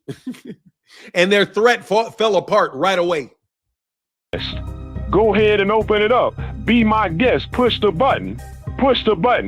Like somebody's supposed to be afraid of a lawsuit and just be quiet because of y'all think y'all the only people that got attorneys? You better understand what a retainer is. So based on the things that I've seen in this sport, I'm not ruling anything out if it makes sense because we've already seen crazy else. That is the problem when y'all sit y'all ass up there and act like none of these things can be questioned. Crawford can't be questioned. Devin Haney can't be questioned. Victor Conte can't be questioned. That's the problem when y'all act like there is not reason to be suspicious when these people's past is littered with suspicious things. So that's the problem when y'all sit y'all ass up there and act like nothing can be questioned. Ignore all of these things that are going on with the weight and all of these details that people are finding. Just ignore all of that. You can't even speak on it. And when y'all do that, and when Conte does that, when Devin Haney does that, Crawford does that, and they fans do that, that's why we're going to... Rick Tims, bro, you got to stop with the propaganda, bro. You got to stop with the propaganda, Rick. You keep using these whack-ass arguments. Look, bro. How did Snack fail versus Andre and Benavidez? We don't know whether or not everybody that is, first of all, we don't know that everybody on Snack is on steroids. It's only reasonable to suspect it. Okay? And just because you're on steroids doesn't mean you're going to win every single solitary fight. But, bro, Devin Haney is cutting 30 fucking pounds, bro. And Terrence Crawford put on 20-something plus pounds of muscle in 2 years, Rick. Come on, Rick. Don't play the games, bro. Please pause on the games, Rick. Please pause on the games. Because again, just because somebody with Snack lost a fight does not make it any less reasonable to suspect that a man like Devin Haney, who can blow up over 25 pounds in a night, and Terrence Crawford, who can move from 135 to 168 and looks like a fucking linebacker, bro, stop that shit. It's reasonable. And that's all you have to be. Only thing you have to have is it reasonable to suspect? Yes, it is. Do I know? No. But it would be stupid not to suspect. Not only is it not unreasonable to suspect, damn, it's stupid not to suspect, man. The guy is Victor Conte. He went to jail for this, and he says he can beat the tests. And Devin Haney blows up 20 pounds, and Terrence Crawford puts on 25 pounds of muscle with him.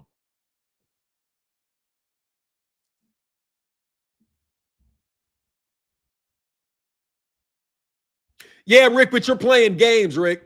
Rick, you're playing games, bro. You're out there. Anyway, Rick, like I told you, Bud was in handcuffs. You said, Rick, that you would never see the police put Terrence Crawford in handcuffs. The nigga was in handcuffs 2 weeks later. Hey, Rick. Hey, Rick. Hey, Rick. I'm fucking with you, though, Rick, but I did forget to tell you this. And I know, I'm just fucking with you, Rick. But do remember this, Rick. You told me that you could not see Terrence Crawford's ass being in handcuffs. I just want to remind you that his ass was in handcuffs just a couple weeks later, bro. Hey, he said, Coley on the comment said, I can't unsee the BS. Continue to come out here and drop these damn boulders on top of y'all here because y'all are full of it. Then y'all want to go around and suing people for their opinions and all that. Hey, be my guest. Go ahead and open it up. Be my guest. Push the button. Push the button. Like somebody's supposed to be afraid of a lawsuit and just be quiet because of y'all think y'all the only people that got attorneys? Listen to this. First of all, I am an attorney. So I have myself on retainer 24/7, bro. I got an attorney right across the street, a criminal attorney right across the street. If I want her to, and I got a whole law firm up in New York City.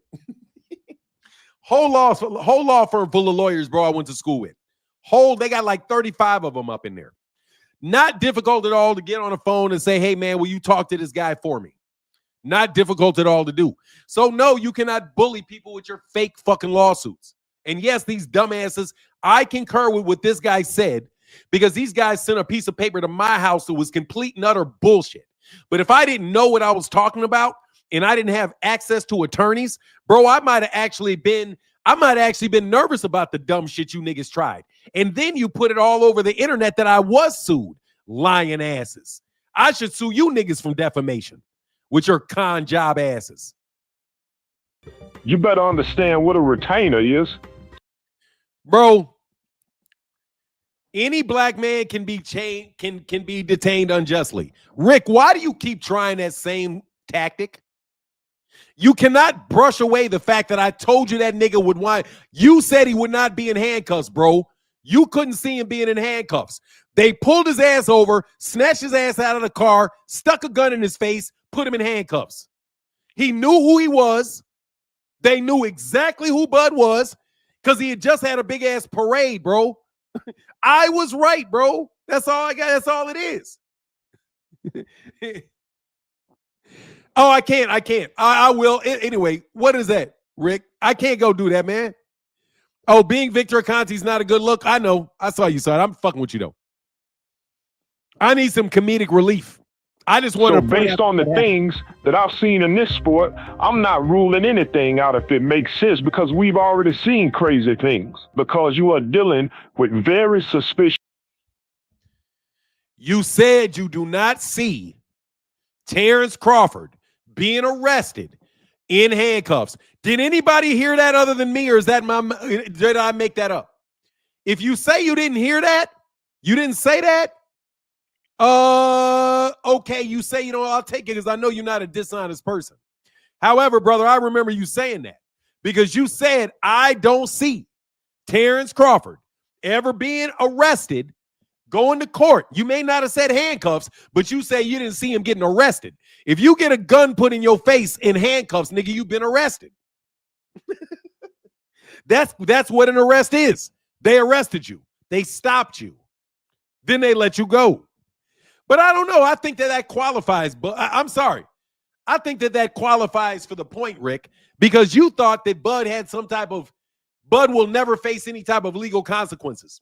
Let me tell you, Bud will absolutely face legal consequences if this bullshit keeps going on. Because what this lady said in the beginning of this was like, she don't want to say anything because you guys are going to be in trouble. And I can't wait for you niggas to get in trouble, bro. This shit is so obvious what you're doing. Just people. I mean, if you watch the documentary we did called The Backwards Steroid Case, you will see many issues with the Haneys and Conte and why I will never trust anything that they put out. They could say the sky is blue and I would disagree because they have such a horrible track record. And there's more things business-wise that spans back years that y'all don't even know. So if I was Norman, I would put my foot all the way down. Ryan Garcia and even Canelo. I can't even believe that Canelo agreed to go into their testing wheelhouse because you've already seen what happened with Devin Haney, who was a sponsored snack fighter. You saw this very. Bro, you can pinch words if you want, Rick Timms.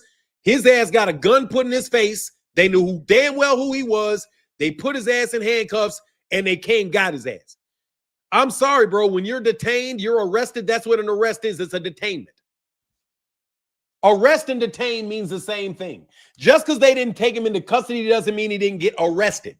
To arrest means to stop your movement. The second that they put your ass in handcuffs, you have been arrested. Okay? He did not have the ability to leave. You can call it a detainment if you want. I don't give a shit. His ass got put in a box, nigga, and got a gun stuck in his face. To arrest means to stop. Your ass got arrested. Doesn't mean you got convicted. Doesn't mean you got charged. But your ass definitely got arrested. You know what I'm saying? You definitely got arrested. They can call it a detainment, but that is an arrest. Okay? They have the right to arrest and detain.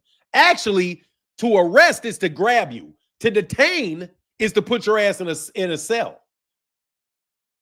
You arrest somebody by stopping them. To detain them, you put them in a cell. Because you've been arrested and detained. I do believe that that's the definition of the word. Arrested, then detained. And detained. But the difference is detained is mean you're held temporarily. Yep, he got detained. Technically, he did get detained, though. I do want to be clear on that. Let's go with this. Very strange situation between Garcia and Devin Haney, where Garcia pops positive after whooping Devin Haney's ass, and you have Devin Haney on multiple occasions gaining 25 to 30 pounds overnight, so you already have the Devin Haney situation. Then you have Clarissa Shields. Clarissa Shields hadn't had a knockout in 7 years. Then all of a sudden, she's sponsored by Snack, jumps up in weight 2 whole weight classes from 160 pounds all the way up to heavyweight, 175 pounds. Then she immediately explodes and gets a knockout. And she looked shocked herself when she got the knockout. Look at her face. She couldn't damn believe it. She hadn't had a knockout in 7 years. Snack becomes her sponsor. She jumps to heavyweight, then explodes to get only the 3rd stoppage in her entire career. So she joins Snacks, jumps up 15.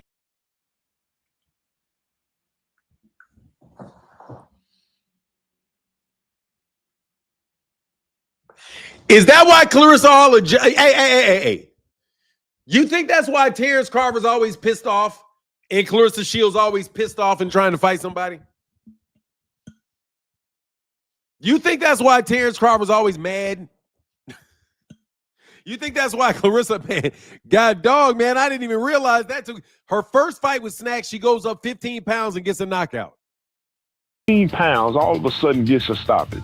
And then you got Crawford, Canelo facing Crawford, another sponsored snack fighter in Terrence Crawford, who's about to skip all of these weight classes, 3 weight classes, from 147 pounds to 154 pounds, then all the way up to 168 pounds, super middleweight, all of a sudden to fight Canelo with no problem, and now all of a sudden he's huge. I mean, he's huge. The man is looking like the damn Incredible Hulk now. And now they talking about he gonna knock out Canelo Alvarez, who's been at this weight for a long time, who's never been knocked out and never even been knocked down to hit the canvas. And they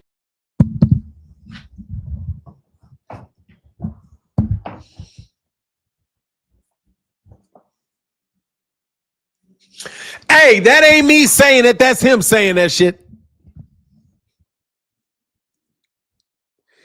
Hey, bro.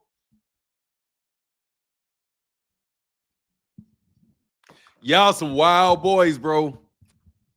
Y'all some wild boys out here in these streets, bro.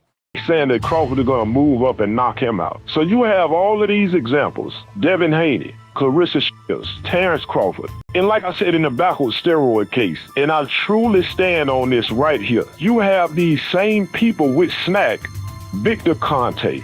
These are the ones that are so quick to jump out, accusing everybody else and pointing fingers at everybody else. But their performances and the details of their careers look more enhanced than the people they are accusing, because they are doing things that the fighters they are accusing are not even doing. Canelo has never been verified by any commission to gain 25 to 30 pounds overnight like a Devin Haney. Canelo did not jump up 3 weight classes in one fell swoop like Terrence Crawford. It took Canelo years to gradually and slowly move up into the higher weight classes. Ryan Garcia has not been verified by any commission to gain 25 to 30 pounds overnight, and he has never jumped up 2 and 3 weight classes like these snack fighters that are so quick to spit on him and to throw dirt on his name. The lead sponsored snack fighters look more enhanced than the people they are criticizing. That's just my uncut opinion on it. That's the way it looks. I don't give a damn what anybody says. So, and I would like to clarify right now, that is an opinion. That is the opinion of the person on the Exodus Files whose video we are reacting to. It is perfectly fine, Bill Haney, for people to have opinions. You cannot successfully sue someone for their opinion, Bill. You can't do it. You can't call somebody's opinion defamation. You're just wasting people's time, man. You're just wasting people's time. I want to be clear because that's what he said. That's why he's saying it. This is his opinion. And he has the right to his opinion. Absolutely does. People, do you have the right to suspect Brian Norman Jr. and to try to force Brian Norman Jr. into Snack, and Snack run by one of the most notorious ex-criminals in the history of the sports, of all sports? What is America coming to? My God, man, I'm starting to sound like one of these old people in the 70s. Lord have mercy. What is America coming to, man? You guys are some fucking snakes. And Rick, you can play the game, bro. I appreciate you playing the game like you don't know. Like, nah, maybe not. But all that means, Rick, is that you are that much more. You understand that much more that this is the truth. And you're just used to this is how it operates. And yeah, man, so we're used to swimming with snakes. What's the news? They're all snakes. Well, the news is that is a snake. The news is not that there are snakes in the world. Okay? They're not. The news isn't that, hey, man, we're letting you know that there is some skullduggery going on in the world. Nobody's saying that there was not skullduggery already. Somebody had to teach Bill Haney to be a snake. Somebody had to teach these people to do what they do. They had to learn from somebody. They learned from their snake ass predecessors. You know what I mean? They learned to slither out from whoever laid the egg underneath that rock they came from. But that's what they are. And so when you see the snake, you got to say that's a snake right there. That is a snake right there. Right there, that's a snake. Why do you say that's a snake? Because it's slithering. Well, it ain't bit anybody yet. How do you know that's really a snake? That might just be a big-ass worm. That's what Bill Haney be saying. That ain't no snake. What is it? Oh, that's an eel. Oh, an eel? What do you mean that's an eel? Oh, yeah, man, but why you even acting like that, man? Come on, man. Why you hating on the snake, man? I mean, come on, man. That snake ain't bit you. There ain't no proof that snake bites. Where's the you want to talk about snakes and you ain't even got no proof. You ain't even got no proof. Where's your proof that the snake bit you? Ain't no snake bit you. So how you know there's snakes in the grass if you ain't been bit? You know what I mean? That nigga's mind will just keep whirling and whirling and whirling until he comes up with some shit he thinks half makes sense. But he's a fucking snake, man. And that is my opinion, Bill. And guess what? I get to have my opinion, bro. You're not a white man, bro. You are not a white man, bro. You don't get to act like that shit, and I ain't gonna point it out, bro. What do you think you are, APEC or something? Nigga, you ain't APEC. Your ass is sitting right there doing all kind of snake ass shit. That nigga ain't no 50 and 0, no damn. That nigga is a snake. Yeah, he's 50 and 0 because if his ass ever gets caught, nigga, he ain't gonna have no head. You know how many snakes make it to 50 and 0? In order for a snake to get to the age of 5 years old, they had to kill at least 100 mice. They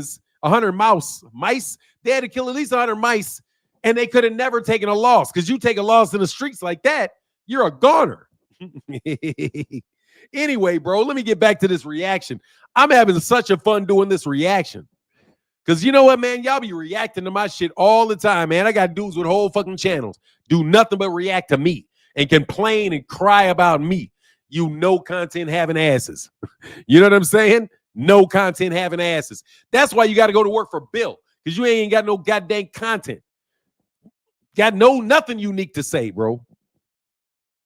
It appears to many people that there is some types of hidden benefits to being closely associated with Victor Conte. And I believe that somebody has figured out exactly what those benefits are. Time tells us things.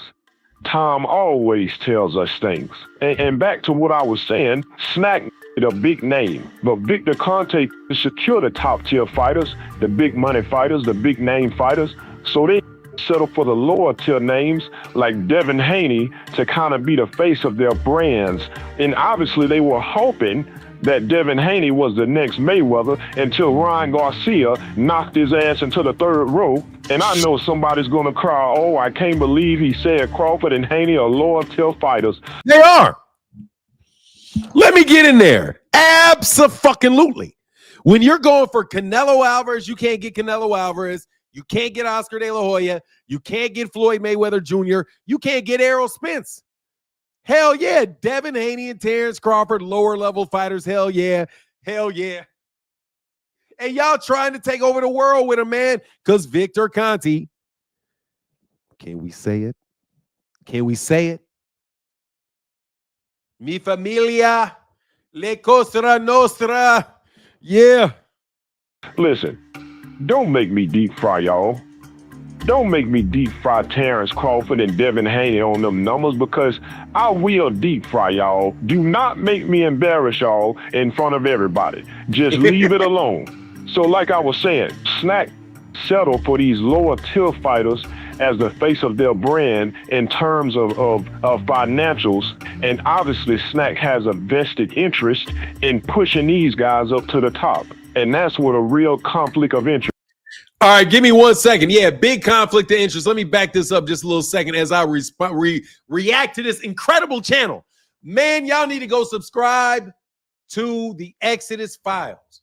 Subscribe to the Exodus Files. What a great piece of journalism, bro. This is journalistic excellence. I got to be right back. Let me give you 1 second. Give me 1 second. Give me 1 second. I will be back shortly.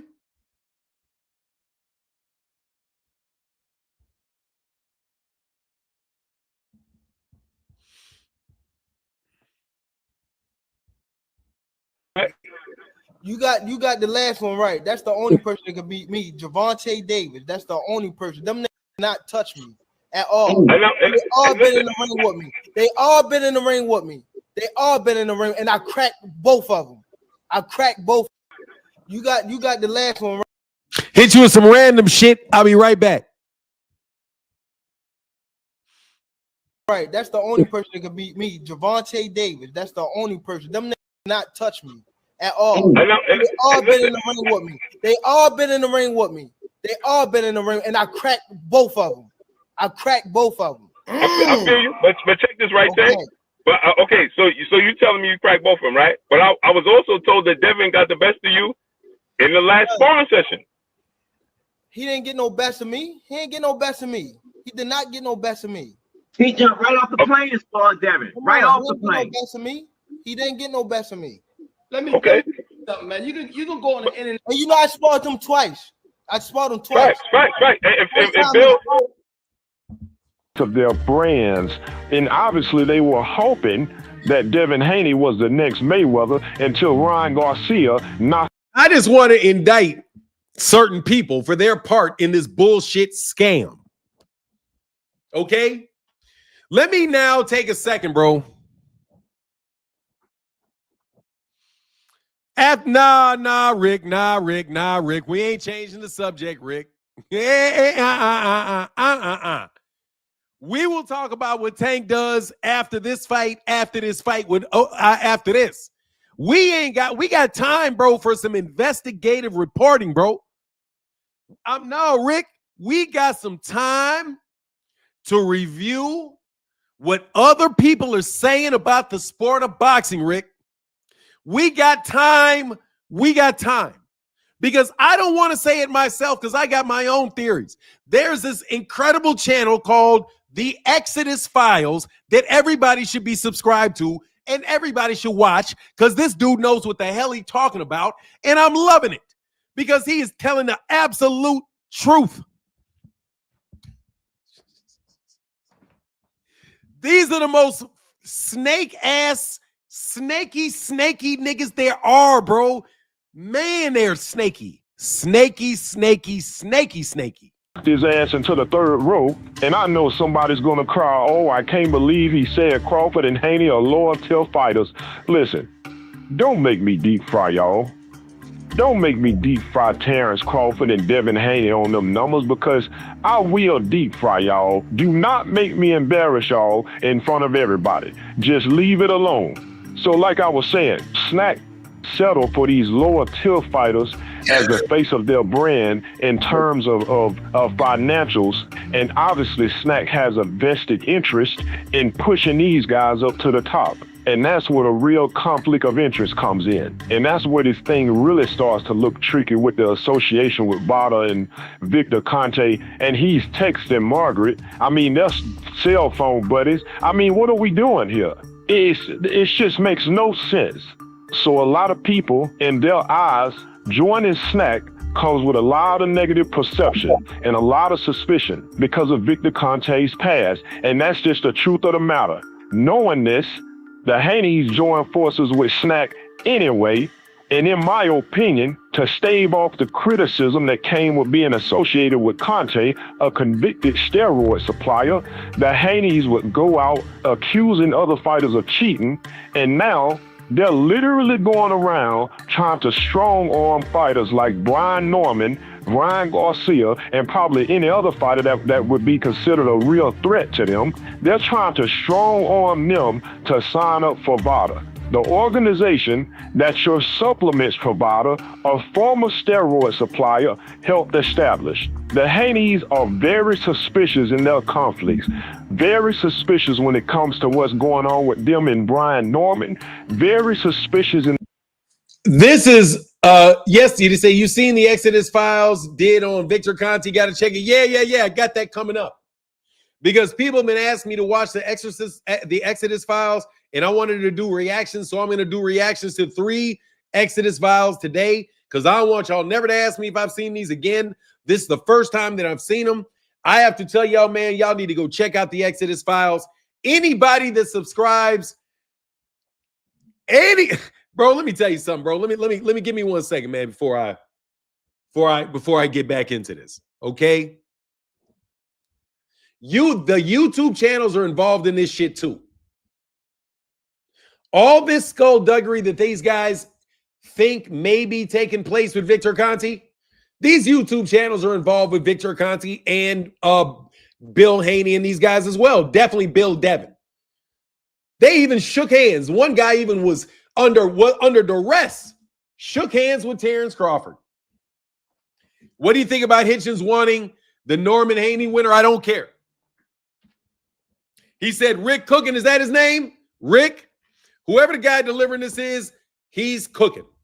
I'm not talking about any other fights, bro, because you're not going to get me off this topic. No, bring the smoke, bring the bid smoke. No big deal to me, man. I'm used to it. This enduring it before what? I expect Bud criticism nowadays. This is not a Bud criticism. This is not about Bud. No conflict. Oh, you've been dealing with Bud criticism his entire career. Bud gets a lot of career. But dog, Bud, I don't know, man. These guys kind of roast him. With Ryan Garcia. And let's be clear, I will never side with the Haneys because I know their track record behind the scenes. And as for Ryan Garcia, I know Ryan has flaws. You know, I can see why some people have issues with Ryan Garcia.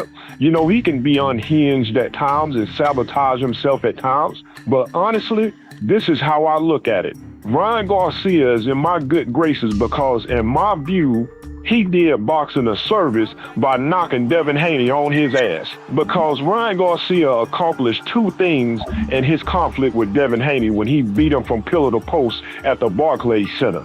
He managed to expose Devin Haney inside the ring, and he also inadvertently exposed the Haneys outside the ring, because the whole Osterine debacle ironically brought out all types of information about the Haneys and their questionable past and their suspicious behavior, especially concerning weight and their association with Victor Conte.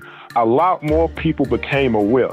So Ryan Garcia did boxing a service, and for that, we gonna support him. But one thing about Amen. Amen. Amen. Amen. Amen. Amen.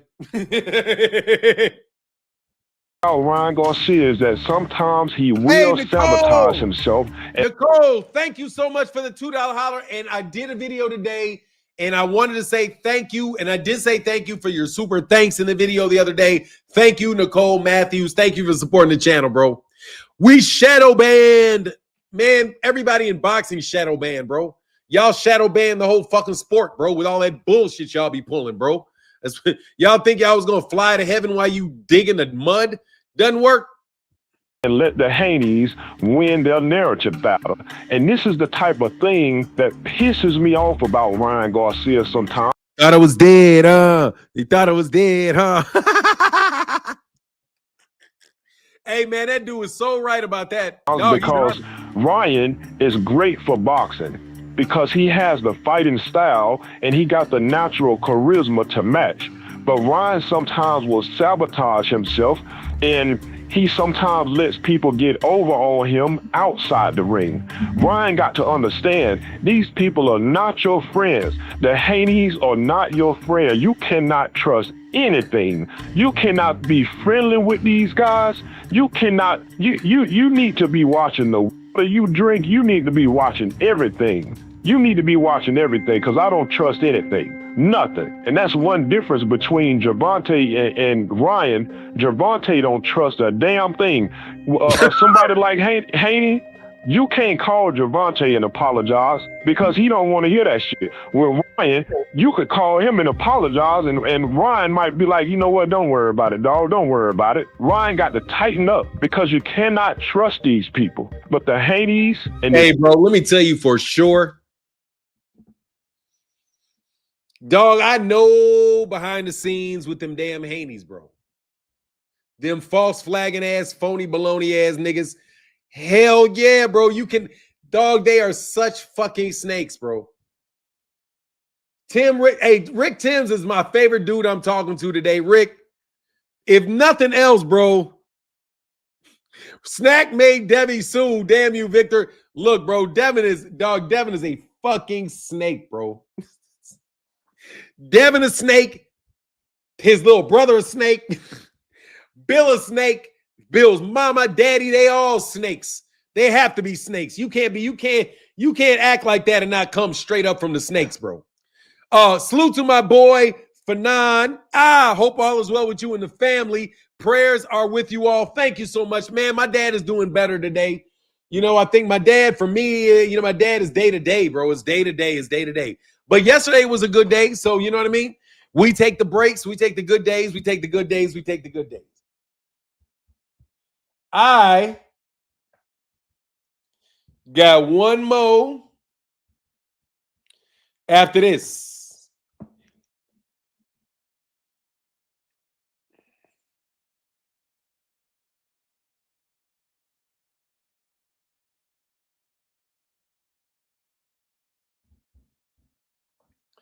This is going to be the last one I'm going to watch. I'm having a good job, bro. Having a good time watching this. Thank y'all for cheering with me today, and make sure y'all go subscribe to the Exodus Files, man.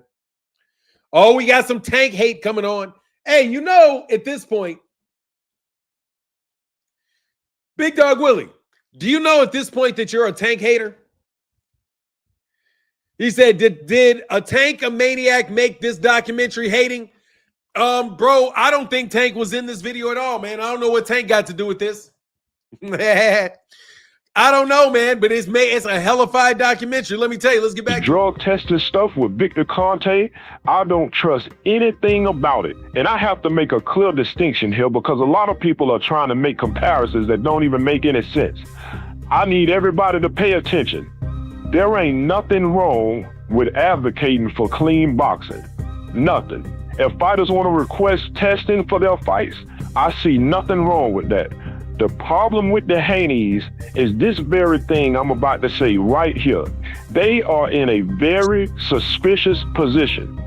To be clear, Devin Haney is sponsored by Victor Conte, who was convicted for supplying hardcore steroids to dozens of professional athletes. One of Conte's... Hey, dog, look. If somebody says Tank's name does not make them a Tank-a-maniac, does it? Just because he said Tank's name, that makes him a Tank-a-maniac, bro? Come on, man. You know what I mean? You're hating now, Big Dog Willie. You know that's a hating, right? You know you're hating, right? He said that Tank don't trust him. That's all he said. And that makes him a Tank-a-maniac? Dog, I know full well you shouldn't trust no goddamn Bill Haney. And you know, yeah, hating ass. Okay, cool. Hating ass.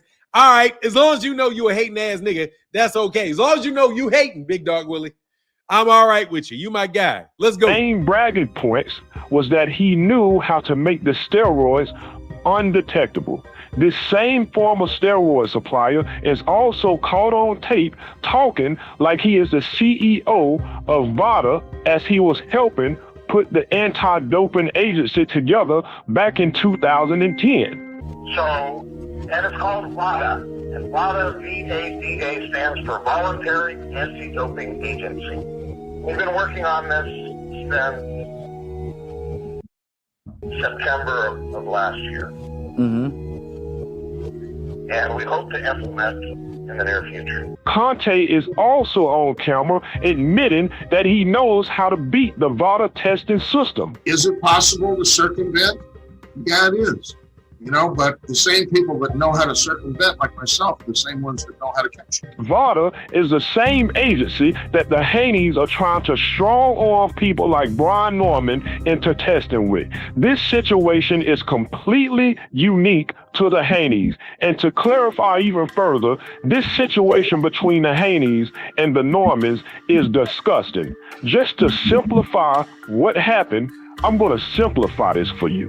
Number one, early July, Devin Haney and Brian Norman agreed to fight in November.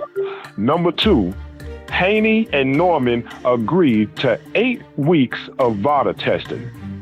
Number three, a few weeks passed and the Haneys changed their mind and demand that Brian Norman doubles the amount of testing from 8 weeks to 16 weeks of VADA testing. Number four, Norman agrees again. Number five, the Haneys changed their mind again and demand 18 weeks of VADA testing. This is complete madness and it's disgusting and it does not compare to anything we have seen in the past, so stop making these dumbass comparisons. Hey man, this brother be in the comment sections. This brother be in the comment sections, dog. Oh man, I'm loving this shit. I agree 100% with this dude. What a great video. What a great comment. What a great goddamn documentary.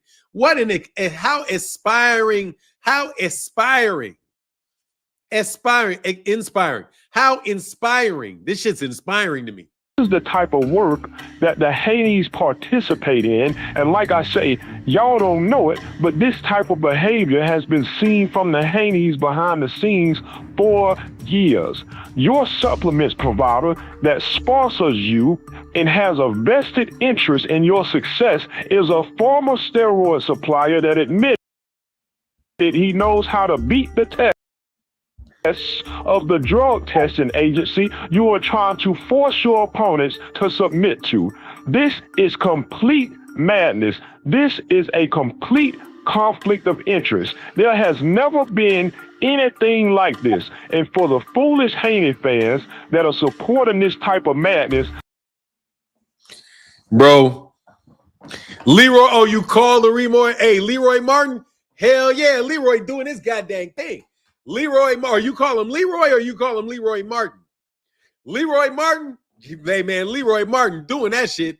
Hold on one second, man. I gotta do one thing. Give me a commercial break. Hold on, commercial break. I'm trying to have a more interactive live stream. So real quick, commercial break.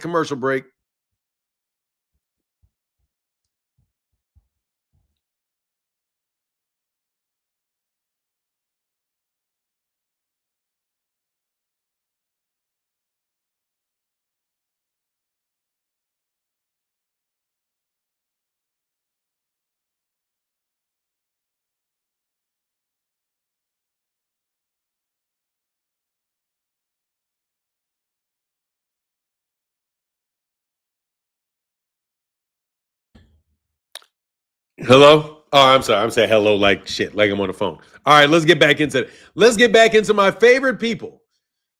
Bill Haney. I'm so glad to see people see Bill Haney, bro. You know, back in the day, I thought I was like the only person that saw this guy for what he was. I was surrounded by people that all acted like this is the greatest guy on the face of the earth, bro. Like really, really, really, bro. And I was like, man, what a bunch of fucking snakes. Like, what a bunch of manipulative snakes, bro.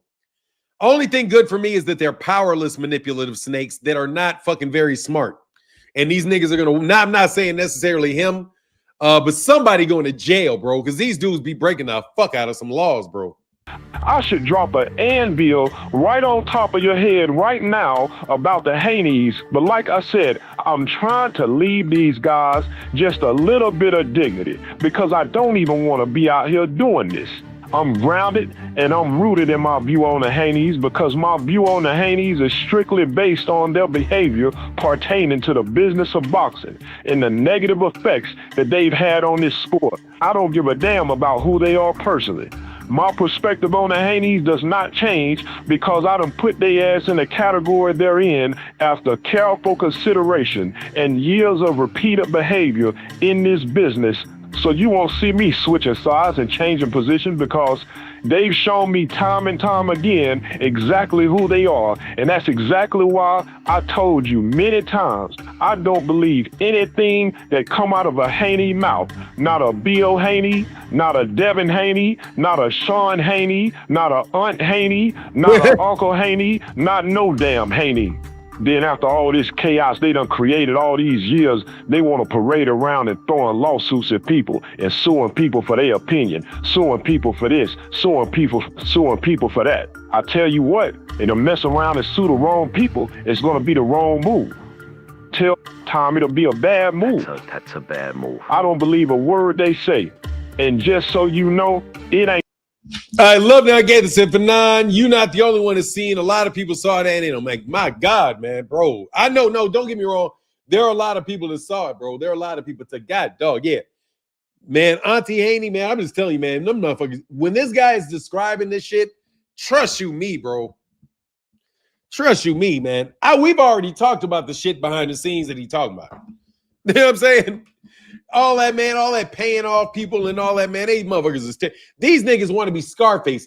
Bill Haney was a nigga that didn't watch The Godfather. He watched Scarface. He was enamored with I think there's two types of mobsters, gangster type dudes in the 80s. It's the ones that are moved by either The Godfather or by Scarface. Anybody that is moved by Scarface, you got to worry about them. Because they ain't gonna last long. If you pattern yourself off Tony Montana and all of that, man, that shit, no. Man, it's supposed to be about family and all this. This dude right here ain't got no damn sense, man. Bill Haney, the worst, bro. Ain't just Bill Haney, it's Devin Haney also, both their asses. I could drop an anvil on your head about Devin Haney behavior behind the scenes as well. I really could. So when Devin Haney sits his ass up there on a stool talking about Bruce Ennis didn't want to fight him at 147, trying to paint a picture like Bruce ducked him, I can't hear a damn thing Devin Haney says. I can't hear nothing that comes out of his mouth. And he gonna sit his ass up there talking about why would he fight Bruce at 152 if he ain't even fought at 147 yet. Yeah, you right. You haven't fought at 147 yet because you've been too busy fighting at 165. With all this damn excessive weight gain you done had going on working with Victor Conte gaining 25, 30 pounds overnight to get an advantage over all your opponents.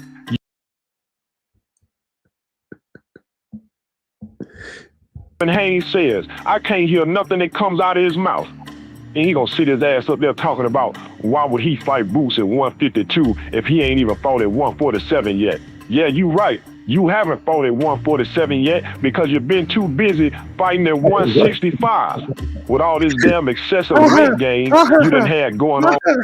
Taking maniacs worse than the Haney cults. Yes, Bill Haney be capping, but taking maniacs are doing what they do best. Fake fight, fake documentary, real hate. Big Dog Willie, bro. Nobody is talking about Tank, bro. Nobody, dog. Big Dog Willie. Nobody, literally, nobody is talking about Tank. Nobody, bro.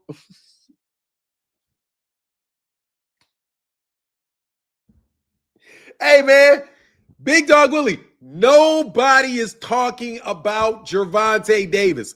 This guy's not talking about Gervonta. I've not seen him make a single solitary movie on Gervonta Davis. I'm looking at what he did.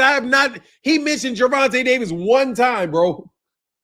And you are black, dog. God, dog, bro. You got that hate flowing today, dog. You guys, all right, though. Do your hate, dog. Do your hate, dog. Do your hate. I feel it. I know y'all blaming me for what this man is saying. I say, Money Man say, for now, you saying he got Tank on the brain? He got Tank on the brain.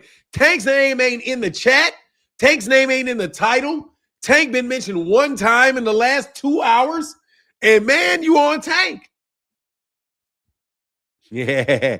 Let's continue, bro. Working with Victor Conte gaining 25, 30 pounds overnight to get an advantage over all your opponents. You shouldn't have a problem fighting at 152 because your oversized ass done already been fighting at 165. So what's the problem? And I wanted to add something there too about Conte and Devin Haney gaining 25 to 30 pounds. Hold on, man. Hold on, man. Hold on, man. Hold on, man. I think this is secretly Phoenix the Assassin and Thomas Hill, and they got like some magic. Do y'all got some magic like auto-tune changing your voices or something? Because I swear that shit sound like a goddamn. That sound like Thomas Hill. Hold on, man.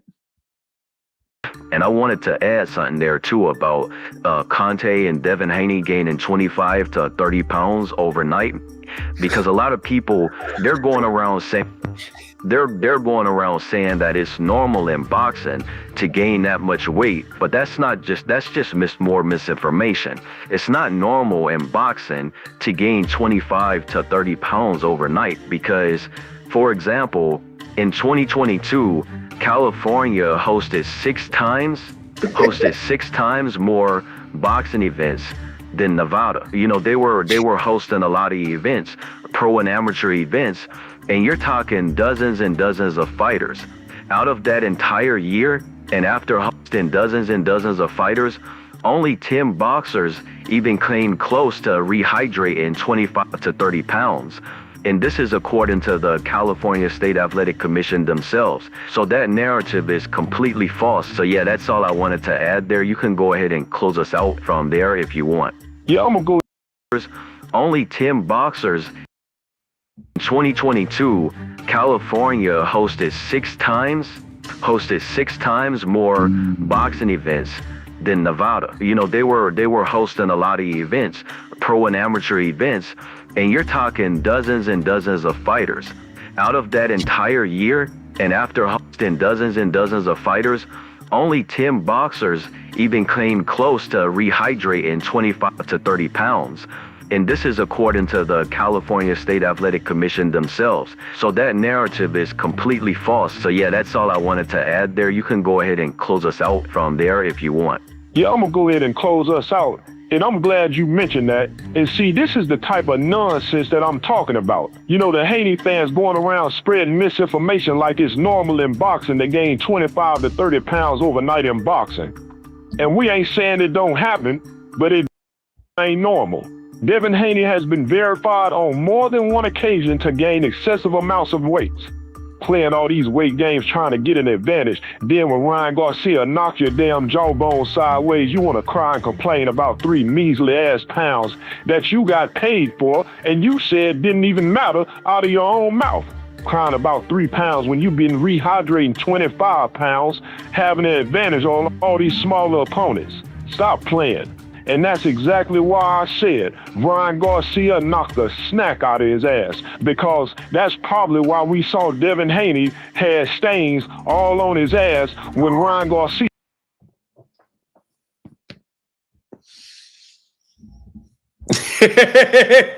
Man, that boy's savage, boy. That boy's savage. That boy's savage. Leroy Martin is savage, bro. Leroy Martin is savage, dog. Leroy that god dog. Hit him with that left hook, because we didn't see any stains until Ryan hit his ass with that hook. It was probably the snack coming right out of him. So yeah, we support Ryan Garcia over here because he did. Hey man, the man said that's probably that snack coming right up out of him. Yeah. Oh, that's boxing hilarious. A favor when he whacked Devin Haney. That's why it brought me great laughter when Ryan Garcia. Hell no, I know. Leroy Martin, dog. I threw the Martin on there, dog. You get to throw Leroy. I call him Leroy Martin. I'm gonna top that off, dog. The name they gave me was Leroy Martin. They said his name is Leroy Martin. I thought they said his name was Leroy Martin and not Leroy Martin. They didn't put that comma there. So I'm taking the name, dog. Hey, like, you remember how Sultan fought Martin? Remember how Sultan in that underneath that bullshit fight that Turkey Al-Sheikh put on between Martin and the Sultan? I know y'all don't. Hey, y'all, dog, I would get put in a motherfucking hospital if I told you, hey, man, this is my conspiracy. They put a name Martin against the Sultan on man. These dudes are smart asses, bro. Trust me, they think they're funny. They play around with money. They're fucking goofballs, bro. So I love this shit. He posted that picture of himself holding Devin Haney as a baby. Great laughter. So yeah, we support Garcia over here. He's good over here. And I'll say this last thing. You Haney supporters should be glad because like I said, I could drop an anvil right on top of y'all head now and have y'all all looking like damn fools. And I could take this all the way back to when Devin was fighting on Showbox. Yeah, they know what I'm talking about. Y'all don't, but they do. I could expose even with the promoters. The promoters don't really come out and say nothing, but they know what's going on with these guys. I should do it just to expose all y'all fans because y'all lie just as bad as a Haneys. He's talking about a fixed fight. Now and have y'all all looking like damn fools. And I could take this all the way back to when Devin was fighting on Showbox. Yeah, they know what I'm talking about. Y'all don't, but they do. I could expose even with the promoters. The promoters don't really come out and say nothing, but they know what's going on with these guys. I should do it just to expose all y'all fans because y'all lie just as bad as the Haneys do. But like I say, I'm trying to leave these guys just a little bit of dignity. I do not want to be out here. But you know what? Y'all brought me out here. So you can call me the chef. That's my name to y'all, chef. Because anytime I see fit, I'm going to make a phone call and I'm going to deep fry you. All of you. Because y'all all have a practice of blatantly lying on people just like the Haneys. And for the people that don't know what I'm talking about, go watch our documentary, The Backward Steroid Case. If you want to see how the Haneys and their fans just blatantly lie on people, go watch that documentary. Because they just added another fighter into the lies well without going into the details. Just complete misinformation. So if you want to see some nonsense, if you want to see lies, hypocrisy, and suspicious behavior, go watch The Backward Steroid Case on the Exodus Files channel and see what they did to Ryan and Canelo and these other fighters. If you want to see how the Haneys and Conte operate, go put your attention on The Backward Steroid Case documentary. It's a damn shame. Serious legal notice. The following presentation is intended to inform and educate the public on important events concerning the sport of boxing. There is no violation of rights, I need some popcorn, slander, man. or defamation of character contained in this audiovisual Incredible work, Chef. Frivolous lawsuits Chef. will be met with Congratulations, serious Chef. I will legal work on a counteraction to hold determinate parties accountable. Again, let me go ahead and repeat what he said. This is the opinion of the Exodus Files. Please subscribe to the Exodus Files. These are not my thoughts. I am only going to react, and I'm having a good-ass morning. We're going to be over 3 hours. I hope y'all enjoy the ads. If y'all feel like supporting the channel, cool. I understand if you ain't got the dough, but if you got some, go ahead and hook your boy up. Other than that, let's get it rolling. And by the way, we're watching these in reverse order. We watched the first one, the last one that came out, then this one, then the one, then this. So we have all the future stuff. Now we went backwards. Okay, incredible. Creole Travis said, my opinion as well. But don't be trying. Bill, do not call me. Do not send no fucking paperwork to my house, no dumb shit, telling me about some dumb shit. This is this guy's opinion. I have the right to agree with his ass 100% so far. That's agree. That's not defamation. Okay, that's not defamation, homie. Boy, y'all some snake in the grass ass niggas though, boy. Woo! And they're posting things, and they don't know what the hell they're talking about, quite frankly. And so we got to clear that up. And to do that, nigga, let me tell you something. Bill about to send his goons over where?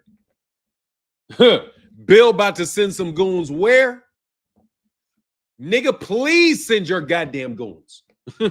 Please. That'll be send 10. That'll be 10 less goons, nigga. If Bill sends 10 goons to me, there's going to be 10 less goons on the planet.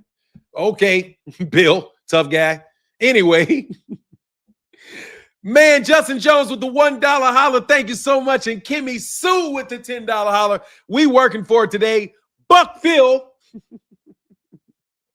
Buck Phil says Bumpy Thompson. Yes, sir. Man, thank you so much, Kimmy Sue. And thank you for being a member of the channel. We're going to make these live streams better. Gucci versus Jeezy. If you know, you know. Look, man, I don't even know. All I know is motherfucking no way. You know what I'm saying? That all I got to say is from my perspective, ain't no way that boy going to land a hair on my body, dog. He couldn't make a breeze hit me, bro. You know what I'm saying? If that nigga walked by me, the breeze would miss me. That is mine, bro. I ain't from Vegas, homie.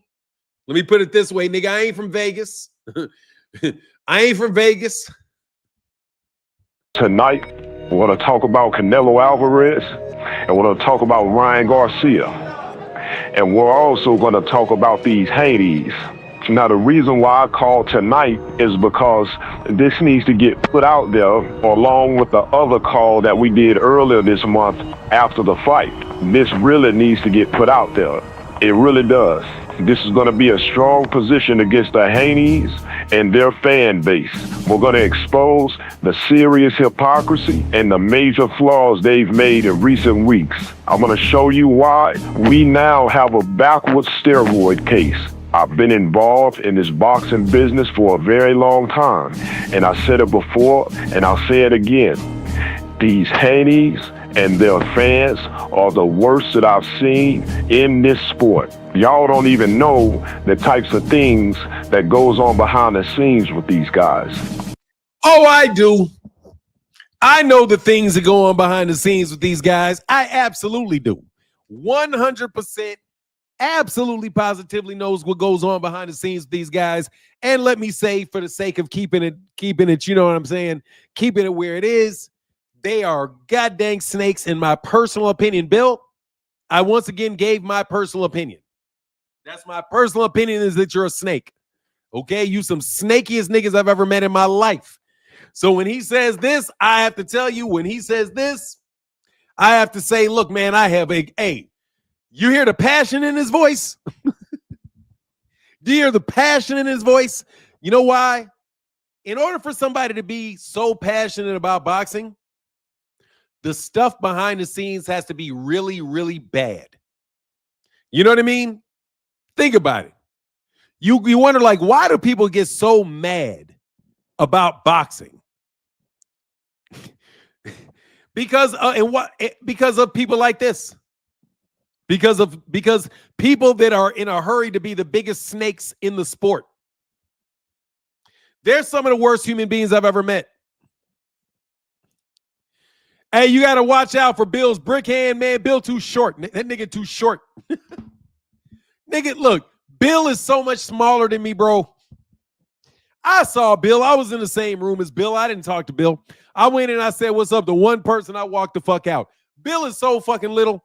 Bill better be able to fight, bro. Bill too little. Bill little, man. Bill little nigga, man. Little nigga, bro. In every sense of the fucking word, bro. Bill a little nigga, bro. Little petty ass nigga, bro. Now, I'll say this. If you're not a Haney supporter... Oh, look at Bill.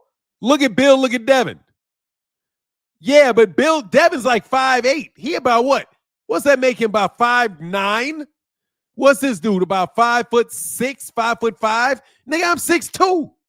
My eyes would be, you would be looking at my nose at the top of the screen, bro. My nose would be at the top of the screen, man. Half my head would be out this screen, bro. They'd have to back the shit up to take the picture. For a Conte supporter and you have PED criticisms for Ryan, you know what? We may disagree, but I can't even be mad at you. This is not directed towards you. You know, if you're a supporter of David Benavidez, Gervonta Davis, Lomachenko, fighters like that, this is not towards you, because see, those fighters, they don't have a suspicious history, if you know what I mean. But if you are a hardcore Haney supporter and a Conte supporter, this is specifically for you. I'm letting you know right now, I am going to deep fry you. So everybody can gather around if you want, or if you don't want to be involved, you can actually leave if you want, because this is going to get ugly.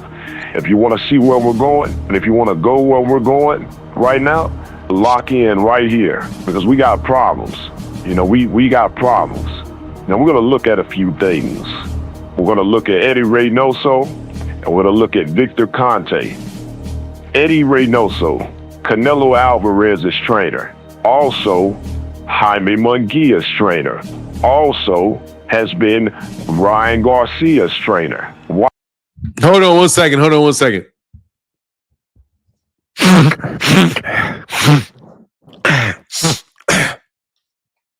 hold on. All right, I'm back. Watch this. Recently, it was revealed that Jaime Munguia tested positive for a banned substance. After Munguia failed his drug test, Devin Haney and many of his supporters began posting different lists trying to lump several fighters together into a steroid case under Eddie Reynoso. Devin Haney has a list that he reposted with Ryan Garcia on the list. Haney has also previously made the claim that Eddie Reynoso's entire camp is on PEDs. Devin and his supporters made sure to lump Ryan Garcia into these lists, but there are many problems here. Not just with Ryan. Oh, that's spooky. That's spooky. Oh, that's spooky watching it in reverse. Ooh. Oh, I like watching that in reverse. Because guess what? This was probably made, I believe this was made before Terrence Crawford fought Canelo. Wow. And what they just said there was very interesting, because Bill Haney is, now that you know Bill Haney is connected to Terrence Crawford, and then you see what they're doing of building it against Eddie Reynoso and Ryan Garcia. Yeah, you see some sneaky ass Negroes running around here, bro. You got some sneaky Negroes. These Negroes are sneaky. Garcia, but with the entire list. Now here's the problem. One of the lists that I saw had the names of Canelo Alvarez, Ryan Garcia, Luis Neri, Jaime Munguia, and Oscar Valdez.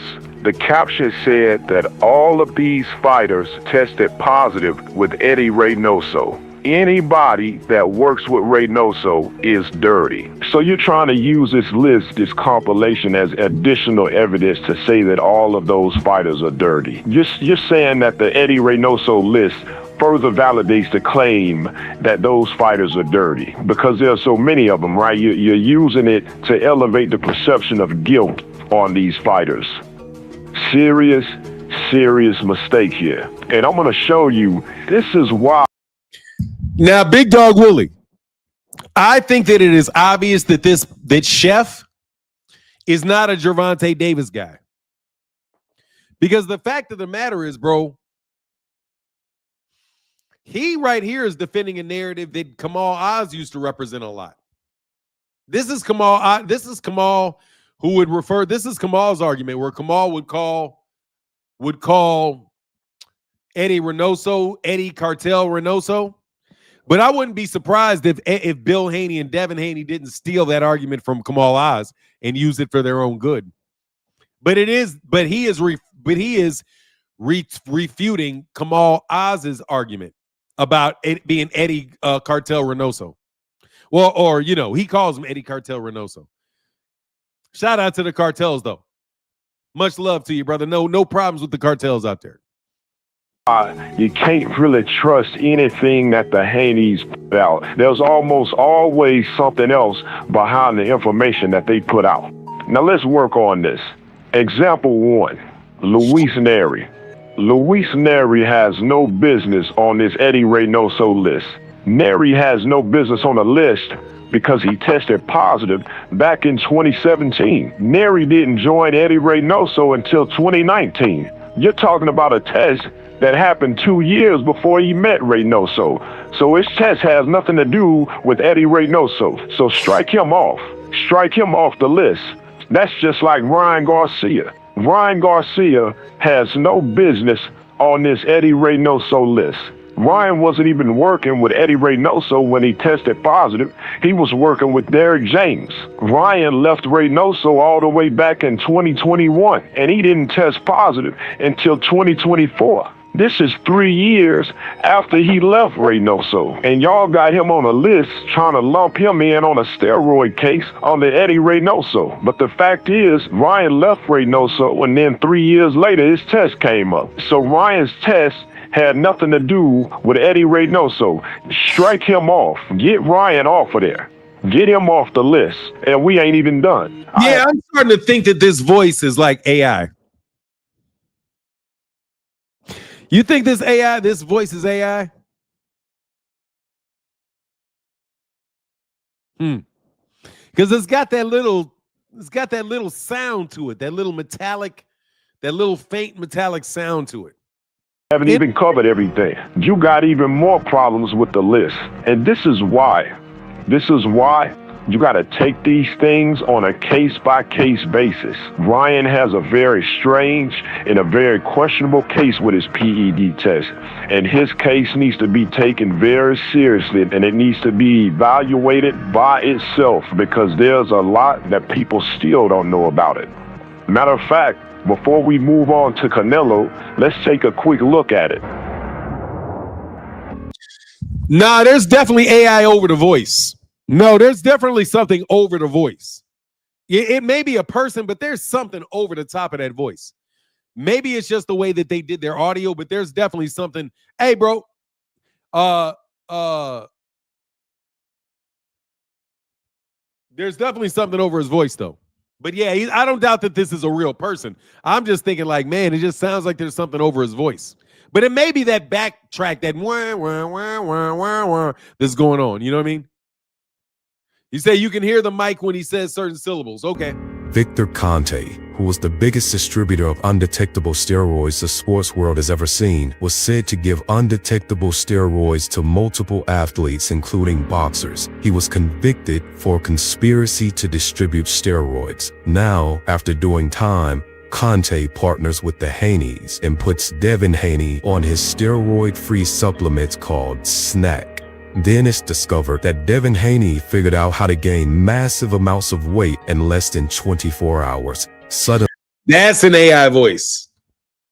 Right there. That's definitely an AI voice. Devin Haney can step on the scale and weigh 135 pounds. Then 18 hours later, he's blown all the way up to 160 pounds. By the time he gets in the ring with his opponents, he's much bigger than them. In addition to this, Conte helps put VADA together, an anti-doping agency that organizes drug testing. So now Devin Haney is on Victor Conte's snack supplements with suspicion of other things, and he's being tested through VADA that Conte helped put together. Devin Haney never tests positive for any steroids or PEDs or anything. Next, Devin Haney fights Ryan Garcia. Ryan Garcia signs up for VADA and is being tested through VADA. Ryan passes all of his random drug tests leading up to the fight. Ryan goes into the fight, beats Devin Haney into the canvas, then suddenly VADA releases a report saying that Ryan Garcia tested positive for Ostarine, a banned substance, after he defeats Devin Haney. And the last part is the worst part. The fight took place late night on April the 20th in 2.5. Hold on one second, man.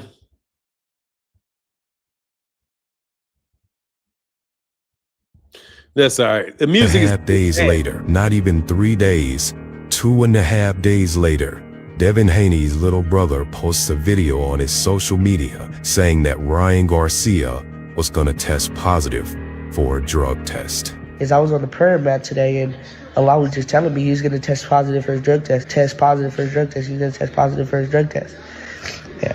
ESPN didn't announce anything until May the 1st, but Devin Haney's brother somehow knows 2.5 days after the fight. When the positive test is officially announced, Victor Conte goes on a public campaign pointing his finger down at Ryan Garcia, and the Haneys sue Ryan Garcia for battery, demand that Ryan Garcia be banned for life from boxing, and demand that Devin Haney should be declared the winner of the fight. But the boxing world is supposed to ignore all of this. Ignore that Victor Conte was the kingpin of undetectable steroids. Ignore that Devin Haney is gaining 25 to 30 pounds in less than 24 hours while being partnered with Victor Conte. Ignore that Ryan Garcia was randomly tested through VADA and didn't test positive until after he defeated the lead fighter of Victor Conte's snack, Devin Haney. Ignore that Devin Haney's brother publicly stated that Ryan Garcia was gonna test positive for a drug test over a week before anyone else knew. Haney becomes a snack fighter under Conte's company. They make the mistake of thinking he's the next great fighter. Damn, he got They think terrible running for him. Shit, he got terrible running for him, bro. Hey, Nevin, are you there? Somebody correct me if I'm wrong. Is this not terrible running for him? This shit is pretty terrible. Is gaining 25 to 30 pounds in less than 24 hours while being partnered with Victor Conte. Ignore that Ryan Garcia was randomly tested through VADA and didn't test positive until after he defeated the lead fighter of Victor Conte's snack, Devin Haney. Ignore that Devin Haney's brother publicly stated that Ryan Garcia was gonna test positive for a drug test over a week before anyone else knew. That shit is terrible. Haney becomes a snack fighter under Conte's company. They make the mistake of thinking he's the next great fighter. They think he's the next Floyd Mayweather. They got him on videos titled The Future. Man, I seen little girls run down the street with better form than that shit, nigga. Nah, you not going nowhere running like that, bro. He run like Charleston Walk. Hey, he run like Charleston White walk, bro. That shit is terrible as hell, bro. Come on, bro. Don't nobody run like that, bro. It's shit all out here like that. Hey, pass the hip by the ear, bro. Like that dog. Hey, that mother, boom. He gonna elbow the shit out of somebody standing next to him. Of boxing, so they think everybody's about to get paid and bring in the money off of Devin Haney. Then he goes on a 7-fight span where he's bigger than all his opponents for 4 years straight. 4 years straight. 7 fights in a row. But then the Haney people want to point fingers at Ryan Garcia. All right, coach, ruin my. Go ahead. I know he has to know how to run. He's a boxer, so he has to know how to run. They run a lot. That's a sprint, but you're funny though. Yeah, I would think, I don't care how fast you are, bro, you're gonna keep your shit right here, bro. Anyway, you're right, man. Stop, man. You make me feel guilty, Nevin. That's funny. I mean, it's so deep. Sorry about that.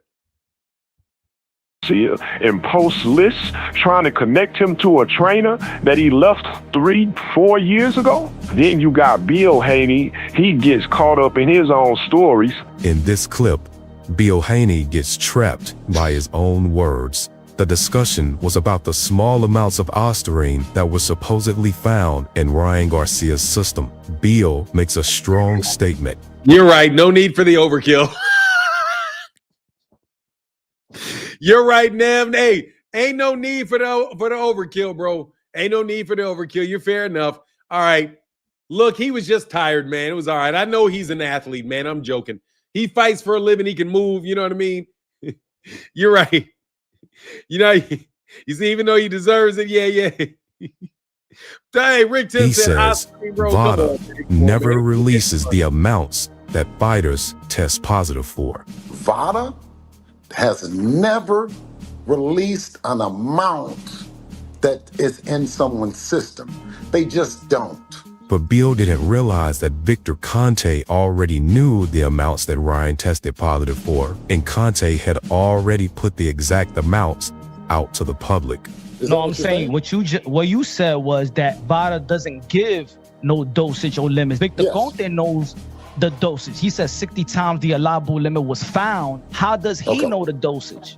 When Bill gets caught with his foot in his mouth on that, he tries to escape and say the amounts don't matter when he's the one that made the damn statement.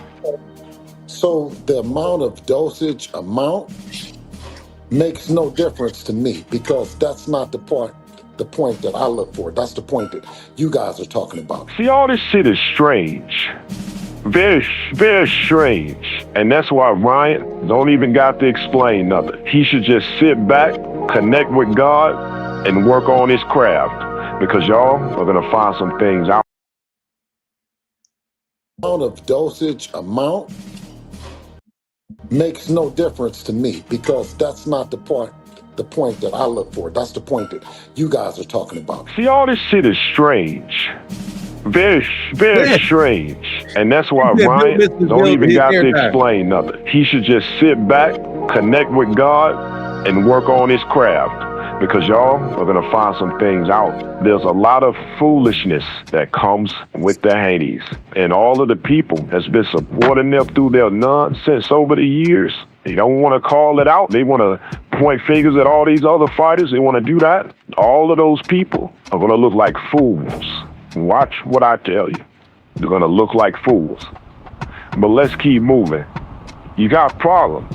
Man, now they really got problems. Lock your eyes onto this clip of Victor Conte. In this clip, Conte is talking about a British boxer named Billy Joe Saunders. Conte speaks about Saunders' weight, and he says he has questions about how Billy Joe Saunders is cutting so much weight. BJ Saunders, as you know, recently with Demetrius, apparently pops positive. And if you look at BJ Saunders, all of a sudden he's weighing 180, and 30 days later he's weighing 160. How's he cutting all this weight? In my opinion, he's using stimulants. So Conte has questions and asks, how was Saunders losing all of this weight? He has questions. Hold on, why you Negroes know that it's an opinion ain't suing? See, this is something else, bro. You Negroes gonna send, so y'all gonna send something to my house. What I hear is this dude knowing that he ain't going to get sued for giving his opinion. I'm sorry. Is this not a case of this guy? And if you look at BJ Saunders, all of a sudden he's weighing 180, and 30 days later he's weighing 160. How's he cutting all this weight? In my opinion, he's using stimulants. So Conte has questions and... See, Bill, people can have questions about Billy Joe Saunders. If your team can have problems with Billy Joe Saunders, then it's okay for people to have problems with you. Why do you act like you don't know that an opinion is just an opinion? Man, Victor, that's mighty interesting because you guys are all in the same group of people, man. You're all in the same crew of people, man. All in the same, and I'm so disappointed in Andre Ward. Not that you should care, Andre, about whether I'm disappointed in you or not. But man, you got a relationship with that dude too. You guys taking the money, bro. Y'all taking that money, man. That's what it looks like to me. Seems like y'all need to be worried about these Ricos, bro. Asks, how was Saunders losing all of this weight? He has questions about how Saunders weighs 180 pounds, and then a month later, he's down to 160 pounds. Then he says, in his opinion, Saunders is using stimulants, which are banned under VADA. So you have questions. You have questions about Billy Joe Saunders losing 20 pounds in 30 days, but you don't have questions about your sponsored snack fighter, Devin Haney, losing all these pounds in a short time, then immediately gaining 25 pounds, possibly 30 pounds in one day, 24 hours. This is horrible. This is actually horrible. Doesn't look good.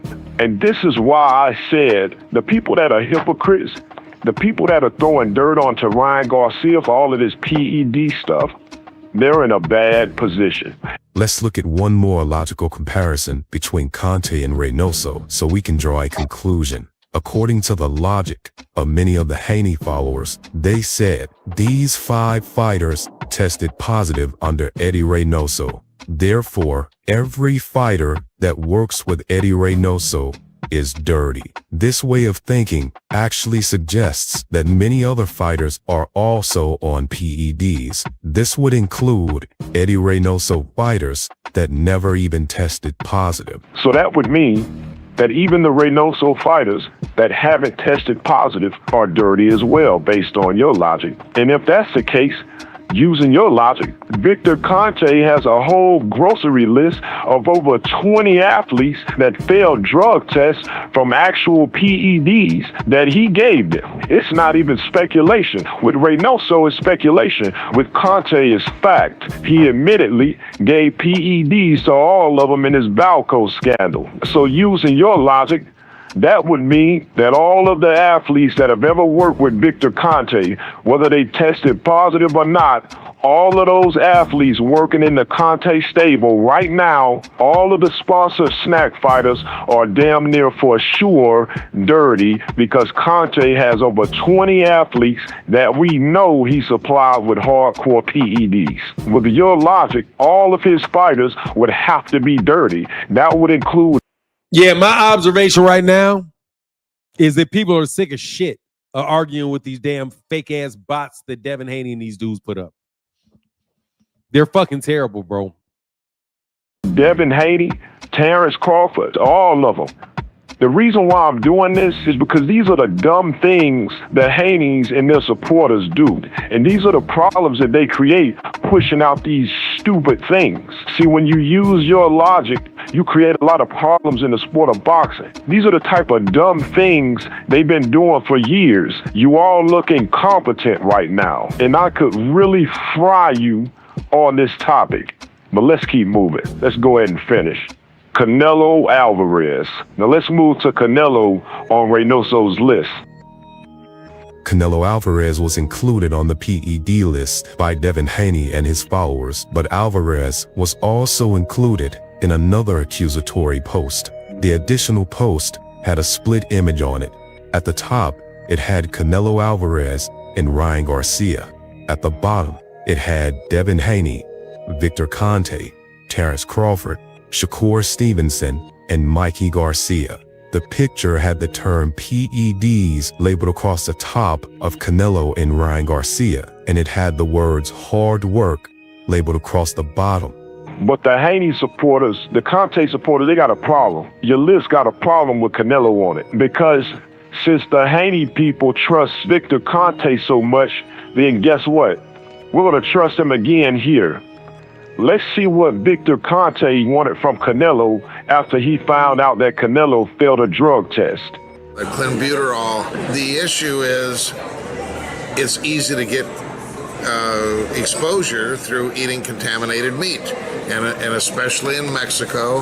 However, I think that there's a responsibility that Canelo has. He needs to step up and provide some type of evidence of where are the receipts where he purchased this contaminated meat. Did he go to a restaurant? Does he have a chef that bought this meat?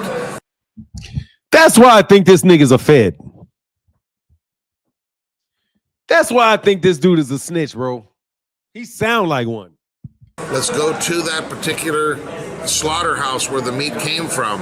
They did a survey of 200 slaughterhouses in Mexico. 58 were selling meat that was contaminated and would cause a positive drug test. That's almost 30%. So that tells you 1 out of 3 hamburger stands that you walk up to in Mexico are going to give you a positive test. Yeah. So I think he's got some explaining to do, if you know what I mean. He needs to step up and provide some type of evidence. Conte says he wants Canelo to step up, do an investigation, and provide evidence about his case. Provide receipts and trace the contaminated meat back to the source, back to the slaughterhouse. Guess what? Canelo did exactly what Victor Conte asked. He provided 2 receipts, had the contaminated meat traced back to 2 slaughterhouses, provided several additional tests that the commission requested, and he went to the labs that were accredited by WADA, the World Anti-Doping Agency. And on top of it all, he passed all of the tests, including the hair follicle test. What really changed my opinion about Canelo was when he agreed to step up and do a hair test. But when it came back that it was consistent with contaminated meat and not with intent to cheat, that really, and he also, to mitigate things, got the receipts from the restaurant and traceability back to the slaughterhouse. I don't think that he was taking clenbuterol with intent to cheat. So again, since everything that Victor Conte says about Haney is true, and since y'all believe in Victor Conte, that's why I do not like Victor Conte. These clown ass things. First of all these dudes are connected. That dude right there sounds like that sounds like a lawyer. Conte so much that we're going to believe in him here. Canelo did exactly what Conte asked to prove his innocence. Take him off the list. Take him off. Yeah, take him off because he's clear, according to your guy. Get the fuck out of here, man. Please. And you know, these things happen in crazy ways. Do you want to know why Conte had to talk nicely about Canelo in this situation? Because Conte really likes to throw underhanded shots at Canelo. In my opinion, I don't believe that Conte thought Canelo was going to do all of the things he did. Even in the same interview, he throws underhanded shots at Canelo, saying that Canelo and others was duping the boxing public. People at the very top of the sport making the majority of the money, the Canelos, the Triple Gs, the Joshuas, these others that are making this massive money, they're manipulating, they're duping the boxing public into thinking, hey, there's testing, so these guys must be clean. No, there's... You know, so he often throws little shade shots at Canelo. But you know why he was speaking well of Canelo in this situation? But do you know why? He's being so thoughtful and considerate and understanding with Canelo in this situation. He has to, because Conte had a fighter named Francisco Vargas that went through the same exact thing as Canelo Alvarez did. Vargas tested positive for clenbuterol and had to go through the same process of tracing the contaminated meat. So Conte couldn't criticize Canelo in this case because Conte would have looked like a complete hypocrite, an even bigger hypocrite than he's looked like in the past. But Canelo got suspended. Why did he got suspended? He got suspended because you don't know shit about boxing. The Nevada State Athletic Commission has what's called a strict liability, and that pretty much means they don't give a damn how it got in your system. You could step in a mud puddle that has clenbuterol in it, and if it pops up in your test, your ass is getting suspended. Hey man, this is so. Let me take a second to comment on this because I don't want to go too long without me making a comment. Man, what an incredible piece of work these guys are putting together. Chef, you are the man. Will not call you Leroy. Call you Chef. Man, walked all the way to the back of this, man, and you see what's going on, man. Yeah, oh, wow. Suspended. This is the same reason Ryan got suspended. The New York Commission also has strict liability. They're going to pretty much suspend your ass regardless of anything, regardless of what the investigation says. But Canelo received a reduced suspension of 6 months because they literally said that all of the evidence in the investigation literally pointed to contamination. So Canelo is off. So you're left with 2 fighters, and one of them, Jaime Munguia, you don't even know how his case is going to turn out. So even with Jaime Munguia, he may very well be 100% guilty, or he may not. Because even if they do the B sample test, and the B sample comes back positive as well, which it probably will, it usually does. Even if the B sample comes back positive, they're gonna do an investigation. I guarantee it. So you're left with literally one legitimate case on the list right now. One, Oscar Valdez. And to wrap this up, see, the Haneys and Victor Conte always have questions about other fighters. See, they always want to be the one to ask questions. Devin Haney jumps out accusing people. Shit. All right, man. I need an attention. He just said the Haneys be the ones asking the questions. Dog, is that not what I complain about every single solitary time they bring some bots over to talk to me? That they got a bunch of fucking questions? That's all they got is questions. By putting the pressure on you to answer their question all the time, man. I swear, man, these dudes are the biggest fucking snakes. It's like they're fucking robotic devils or some shit. Like, dude, like seriously, man, they every fucking time it's a bunch of fucking questions. Let me ask you this, but what about this? And tell me this, and what about that? And what about that? And what about that? And what about that? Just not answering any questions want to turn. Man, them dudes are the boxers and they fucking turn into fucking Walter Cronkite on your ass. Well, he got questions.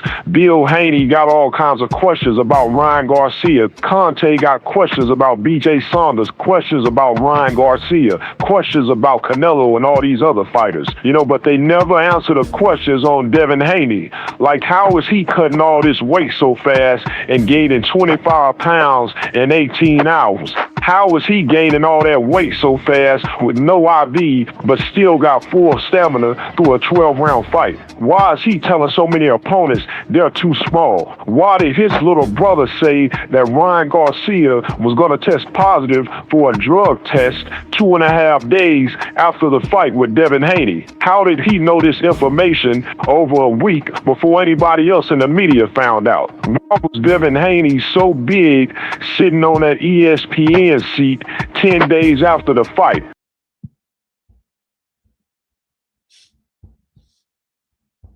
Look how big he looks, man, 10 days after that fight, bro.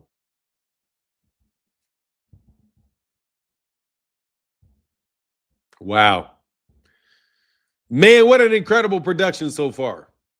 I mean, how many cheeseburgers did he eat to get that big that fast? Why did Devin Haney go on a 4-year, 7-fight weight bullying streak where he had a weight advantage, reach advantage, and a height advantage over every single opponent? All of that, it raises a lot of questions. A lot of questions. And what we starting to see is that y'all got a lot of questions, but you got no answers. Oh, but Devin Haney never tested positive. Crawford never tested positive. They never tested positive. Why y'all ain't mad at Ryan Garcia? We ain't mad at Ryan Garcia because you don't know shit about boxing. Do you know how many professional athletes never tested positive, but were still using PEDs? Mia St. John never tested positive. Later, we find out she's on multiple steroids. Mark McGuire never tested positive. Later, we find out he was on PEDs. Mike Piazza, Tim Montgomery, Michelle Listen, I could really destroy you on that topic right now, but I'm not even going to name anymore. The fact is that just because an athlete never tested positive does not mean they are not using some type of PEDs. They could still... Hey, man, that's why I get hit with that left hook. That jab, that should not be way the fuck up out there like that, dog. Be using some type of performance enhancing substance. We haven't heard any answers for any of those questions regarding Devin Haney.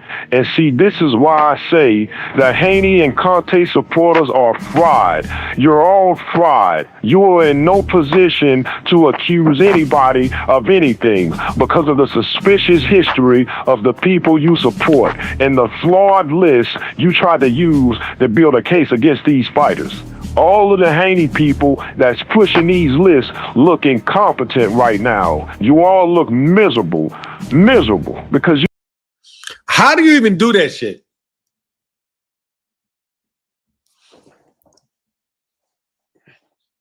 Maybe you getting them to turn more?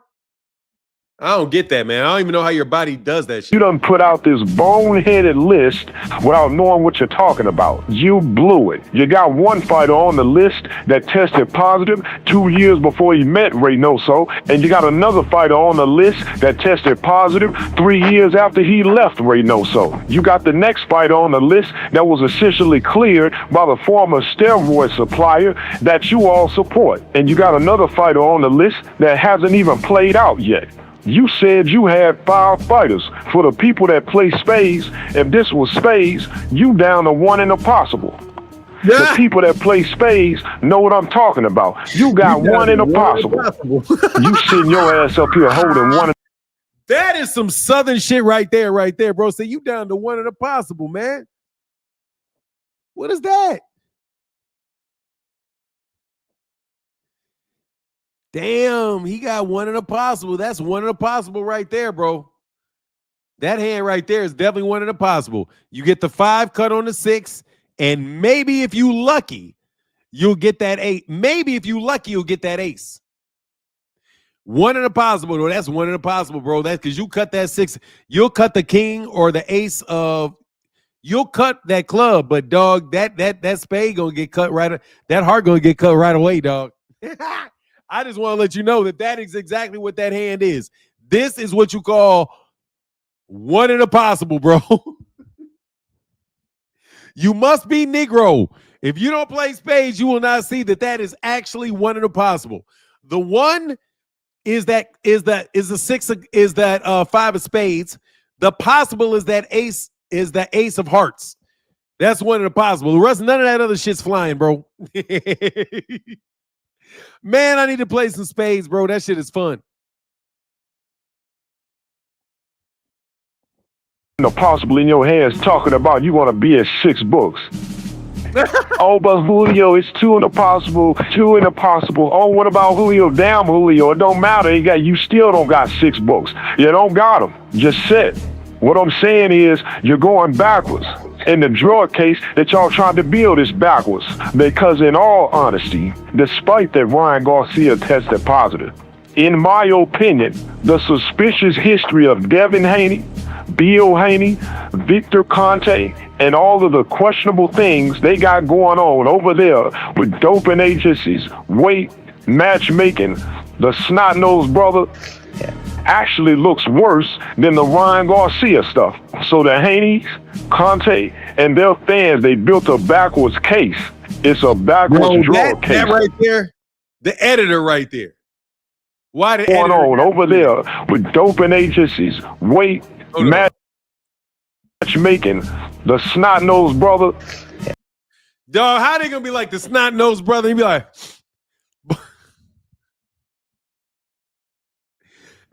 he said, damn, you got one in a possible. Facts. That's one in a possible, bro.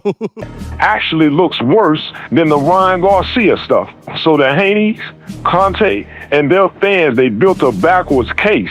It's a backwards drug case because it looks like the case should be on them. That's what it looks like to a lot of people. And the case might actually be on them. So now you finally made it. You Haney supporters, you Conte supporters, you finally made it to the finish line. You finally made it to the end. It's going to be the end of your credibility because I have one more very important list that I want to share with y'all. And you're going to love this. You're going to love this. This list has several names on it. The names are Andre Berto, Willie Monroe, Francisco Vargas, and UFC fighter Kong Lee. And guess what? Every single one of those fighters tested positive while being partnered with Snack or being associated with Victor Conte. Congratulations, you've all destroyed yourselves. You let Devin Haney drop you right off a cliff by posting all these lists and throwing around all these judgments. You didn't realize that the same flawed logic you use to try to bury Ryan Garcia and Canelo Alvarez, because that's really what this is about. You didn't realize that the same flawed logic also applied to Devin Haney, Victor Conte, and all of those snack fighters over there. Because according to y'all's logic and y'all's criteria, all y'all need is a positive test in a half-assed association. So since Devin Haney likes to throw out judgments and repost lists, you let him explain why all these snack-associated fighters tested positive. You let Victor Conte explain it. This is a disaster. Pitiful. All you did was just make a mess here. You have failed miserably. You got no credibility. None. I don't want to hear nothing else about PEDs from Devin Haney, Bill Haney, Victor Conte, or their fans. And since y'all like to share lists so much, y'all go ahead and share that list. I want to see you share it. Since this is a disaster. And the worst part, y'all been doing this type of stuff for years. So now you can see my point. My point is this. There's so much going on in the sport of boxing that you have to take everything on a case-by-case basis.